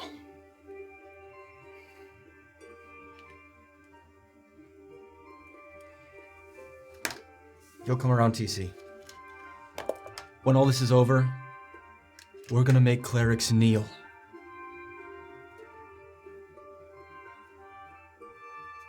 They're very big. I'd have to trust you on that. You've had the most recent eye on one.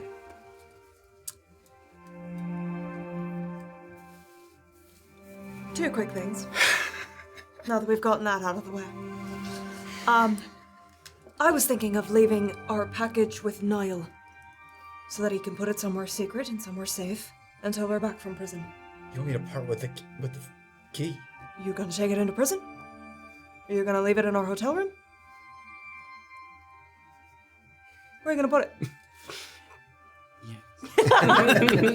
Think on it. But I don't think it's gonna do very well just hanging out in a hotel room. Oh, what if we lose it? What if Niall gets killed because of it? Think about it. Second thing. This Pips fella that you're talking about? Niall's supposed to be taking somebody out of a prison who's a troublemaker and a magic user. That's why I was asking if he was a troublemaker. Because if you get there, and Niall's already taken that person. The last thing I learned about him was that he was staying in the room. Jesus fucking Christ. Is that your fucking neck? Yeah. Been tense. A lot of stress. Oh. In that room on the second floor that Kate's mom was in. He was there. Okay. And he left behind some raving notes. I don't even know if he's in his right mind. I doubt that they'll let him loose. I imagine he's still there. He did say he was gonna try to take the worst one off their hands. Alright, I just wanted to... Annoying or like wild card?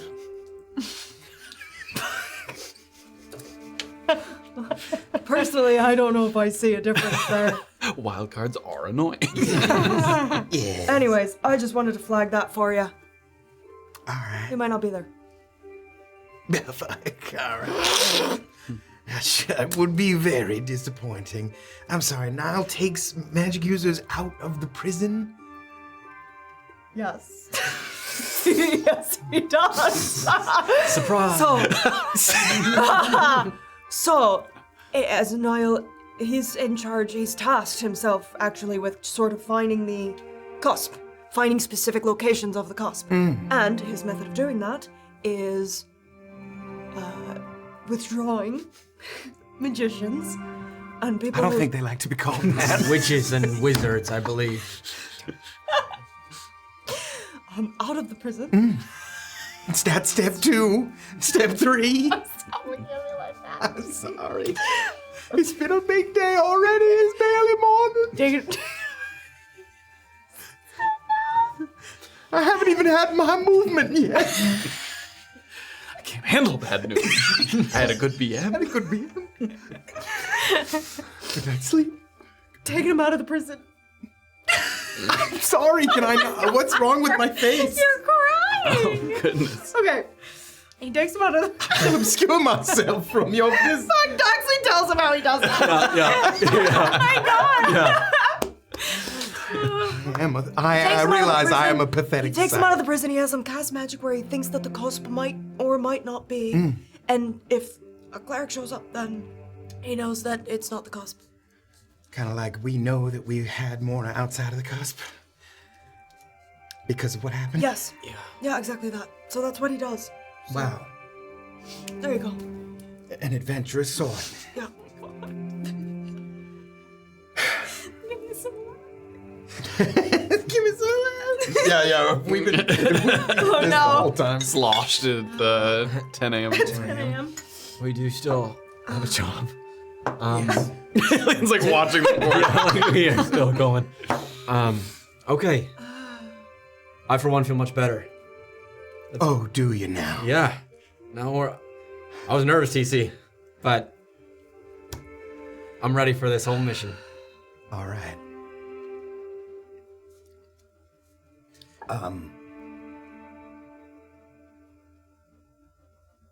To success. Yeah. So you guys sort of sit and sort of think about what's ahead.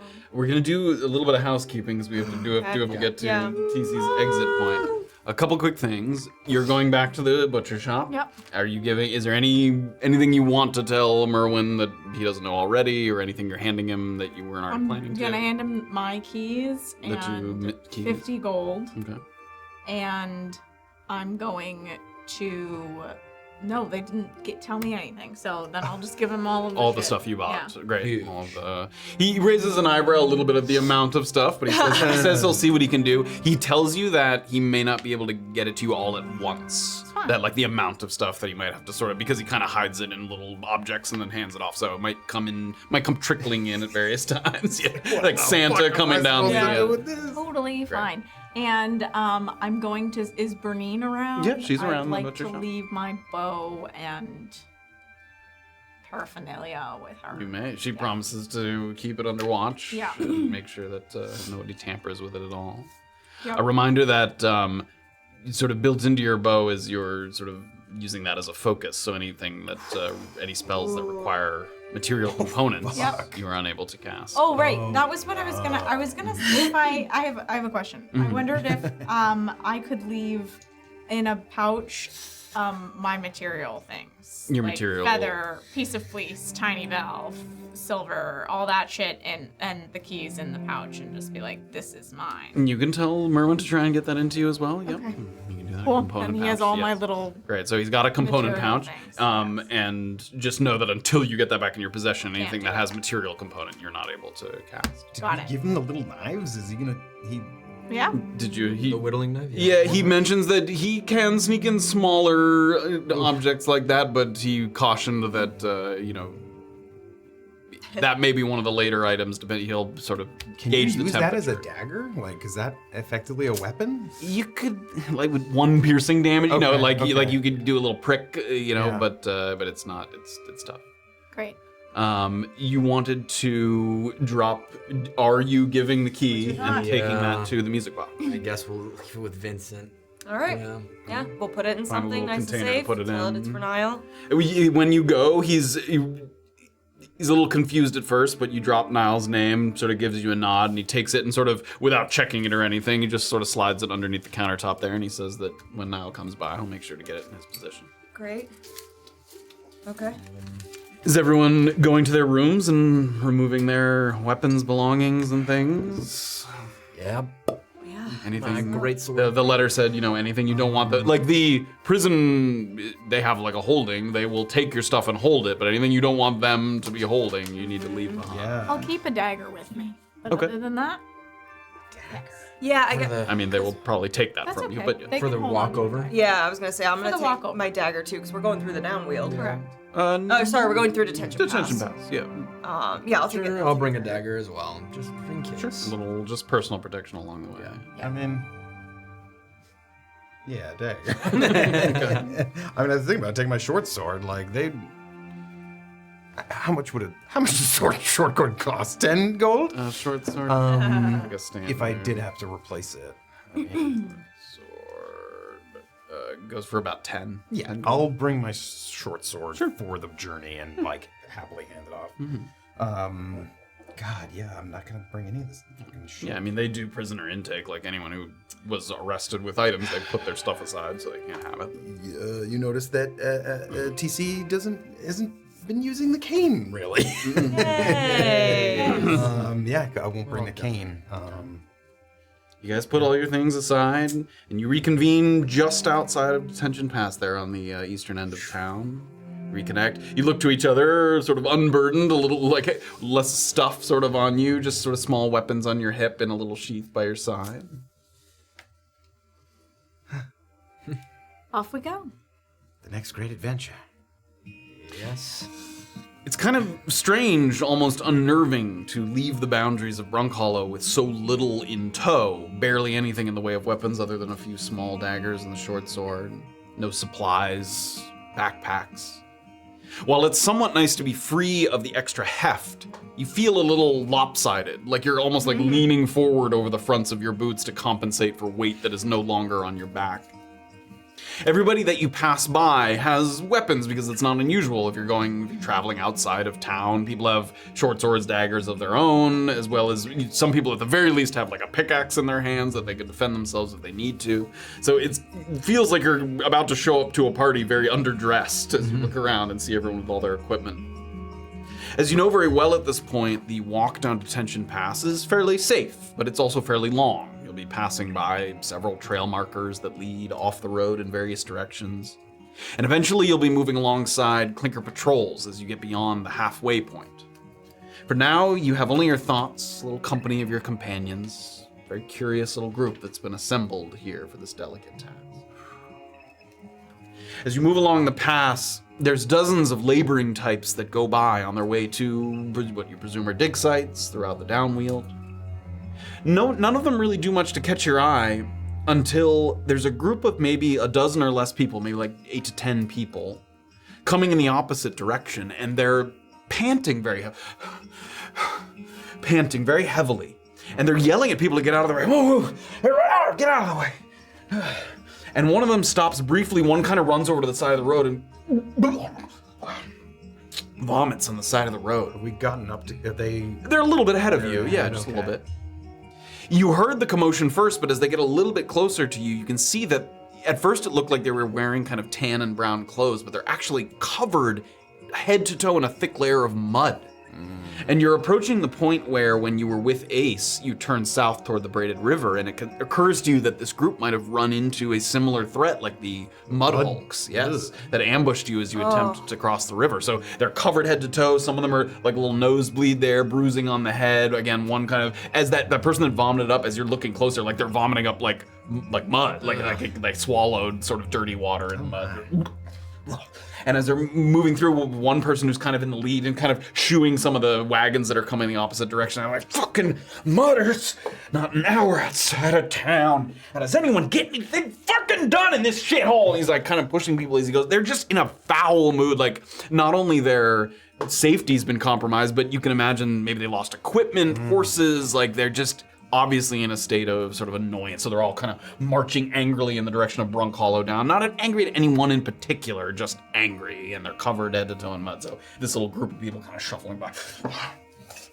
Get out of my way, get out of my way. Everything all right? Anything we should look out for? Fuck, mud, he sort of gives you a little shove. Just keep your fucking wits about you. And sort of slops on. Towards the Braided River. Don't go fucking south. Don't go, god damn it. Moves along. A couple more people move by, and one person kind of pushes Doxley out of the way. Move, please, move. We're trying to get back to town. They're pushing through. One person pushes Illien out of the way, and one person pushes Annabel Hands out to of the way. yourself, sir. Hands to yourself. I'm keeping an eye on this guy, see if He passes by you and sort of moves along. Give me a perception check. he's not like grabbing. You can all give me a perception. Copping feels or anything, is he? He's trying to give a signal. He's touching each one of us. The different people like pushing out of the way. It's not that one guy who's like shoving each of you. 25. 25. Perception? 17. 9. Not 20. Not 20. As they're moving through, it's this group, and they're kind of marching and they're picking up speed as they kind of move through the thoroughfare. You see the one that pushes Illien, and he doesn't really notice it. He's kind of annoyed by the person that pushes him. You see their hip their hand kind of down by his hip. And like places and pushes on his hip to kind of shove him a little bit, and then moves the hand away. But just the placement of it, like most people sort of shove at the shoulders or at the chest, but that person sort of pushed right where his sort of pocket is down by his hip there, and then they that person pushed on Illien? Yes, at on Illien's pocket. I mean, all of you kind of got shoved out of the way because they kind of marched down but Illien in particular, most of them when they shove you out of the way, they're like pushing your shoulder or like your chest out of the way, but that person was sort of weirdly low, sort of down by the hip there. Right. Did we Yeah, catch that? did we catch that? Yeah, Who yep, and over 20 and over, yeah. Yeah, I'm gonna fucking grab his elbow. Doxley? That guy moved on. He moved very quickly. They're they're like marching down. I'm going to Illien. Yeah, sure. Illien? That was wild. Don't mind me, and I'm gonna reach down into his pocket and see if Mind your hands. quiet, and I'm gonna see if There's a little crinkling in his pocket. you dummies. I didn't put that there. I know you didn't. Oh. What's going on? I don't understand. What does it say? People have kind of moved. Yeah, on. they've moved on. Did you recognize that person? The dwarf? And you look back in the direction of the group that is now passed by you, and one of the people covered head to toe in mud that you couldn't see sort of peels off and disappears into the trees there. You ass. Oh my god. Oh wait, give me that back. What the fuck? What does it say? Read it out loud. Yeah. Okay, the note says, the dwarf says you have something I want. Talk soon, sea elf. Oh. I get it now. What the fuck is going on? Okay. I'm gonna dip out the same direction that he went. He's back a little ways and into the woods. Time is of the essence, my friend. Soon, he said. Soon, not immediately. Okay, I guess if he knows more than I do. Oh God, we're so close. All right. What's he talking about, Ace? The dwarf? Who else would know? Yeah, I assume. Ace top? What's going on? Oh man, Who is I this? hope they're okay. I assume he caught them on their way out of town. Hope she's alive. Yeah, me too. Family matters. You know how it goes. Yes. Friend. If we could even possibly begin to explain, we might try. Sure. I'll do you the honor of not asking. Okay. Thanks, Annabel. Oh man. Hey, that's good. That is good. That's good. Yeah, good that you don't have a hole in your leg, just a note. Yeah. Oh, yeah. Let's just keep moving. Can I A deadly individual. Let's go ahead, sorry. figure out like what? Do I get any idea Yes, of what's you going do. on? I mean, you can't just you can detect an attempt to lie, but you can't glean information All that right. they haven't Fair said. enough, fair enough. Yes. All right. Okay. Yes. I mean, something's obviously off. They're Let's- not really hiding that. Yeah. I think it's gonna be okay. I hope so. I don't know what it is, but it's gonna be okay. I hope so. Yeah. Just thinking positive. Oh, I just want to turn around and run right That's what after I him. tell him to do. Yeah, there you go. Okay, let's keep moving. I can tell you from experience, if somebody really wants to hurt you, they'll let you know in the note. That won't. I don't think he's gonna hurt me. I want to go talk to him. But well, he knows where to find me, I guess. He says talk soon. All right. Cool. It's pretty cool. It was a pretty cool trick.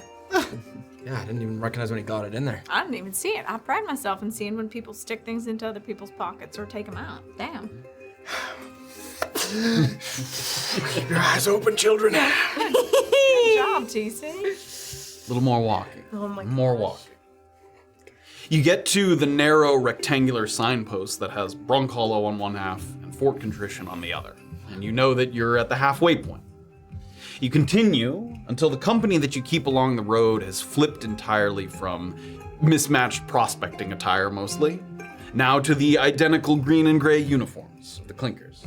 And nobody stops you, but you do get a few kind of looks, eyebrow raises. It's not unheard of, but it's unusual for people to kind of come without an escort, without like a Clinker escort into Little Hall. And they don't stop you. They give you some nods as you go by.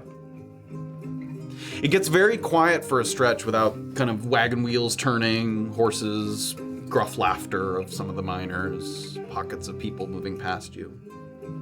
That quiet is only amplified as you start to make out some shapes in the distance that separate themselves from the surrounding structures.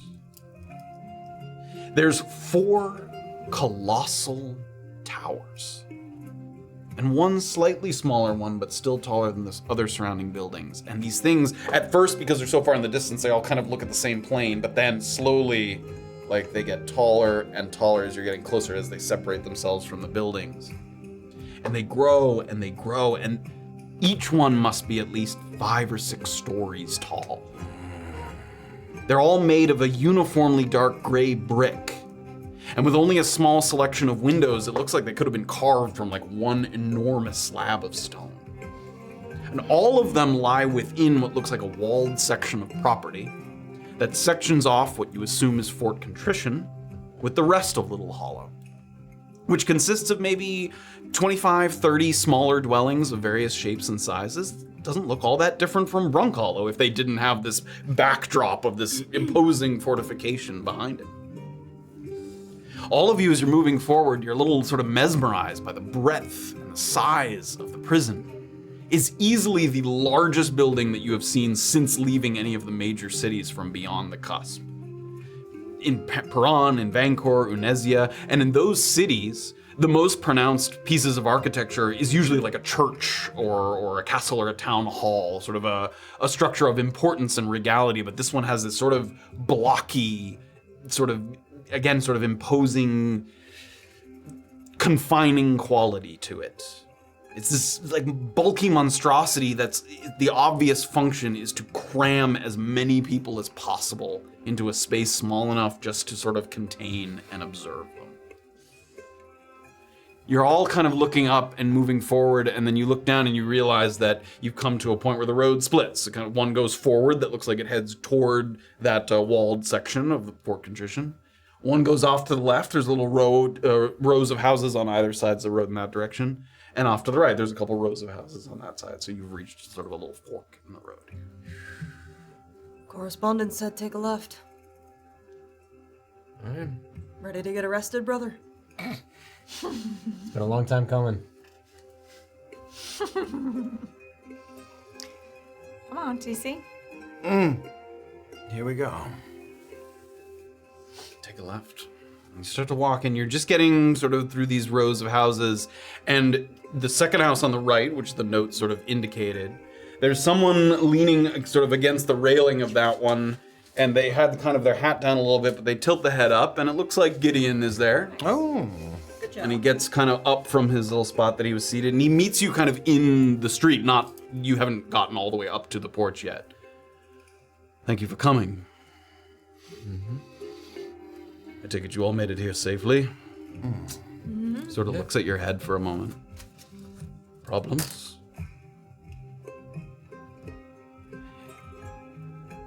The FCI offices behind me have been temporarily cleared out so that the warden may speak with you privately. That's the three of you. You'll be coming with me. Of the four of you, you will be the only one taking the position of a guard. Oh, you son. And it is my responsibility to prepare you for that role, while the warden explains to the others what their duties will be as prisoners of Fort Contrition. I hope their hazing will be just as appropriate. Go easy on me when I'm in there, officer. I'm a good lad. Whatever. Got my switch. If you would come with me, please. Any news on that Fowler fella and the ghosts? We're looking into it. Feel free to ask the warden. Bye, Gideon. Give him a hug from me. See you on the inside. Good luck, TC. Stick up for yourself. Same to you. Good luck. Walks off with TC. Tig goes a few kind of houses down, and it looks like he turns into another dwelling, sort of into like maybe 1, 2, 3 more houses down. He opens the door, motions for TC inside. TC steps in. Goes in. And the three of you sort of in the thoroughfare there, you all sort of turn at the same time and you look to this building. It has bars on the windows. It's clearly like some of these are like residential places, but this one has an official capacity to it. There's bars on the windows. The door is a little more sturdy, a little more solid. There is sort of a sign atop, and it looks like it might have said FCI at one point. It's a little faded at this point, a little scratched, a little faded, but yeah, the whole thing has a little more of a, like I said, an official capacity to it.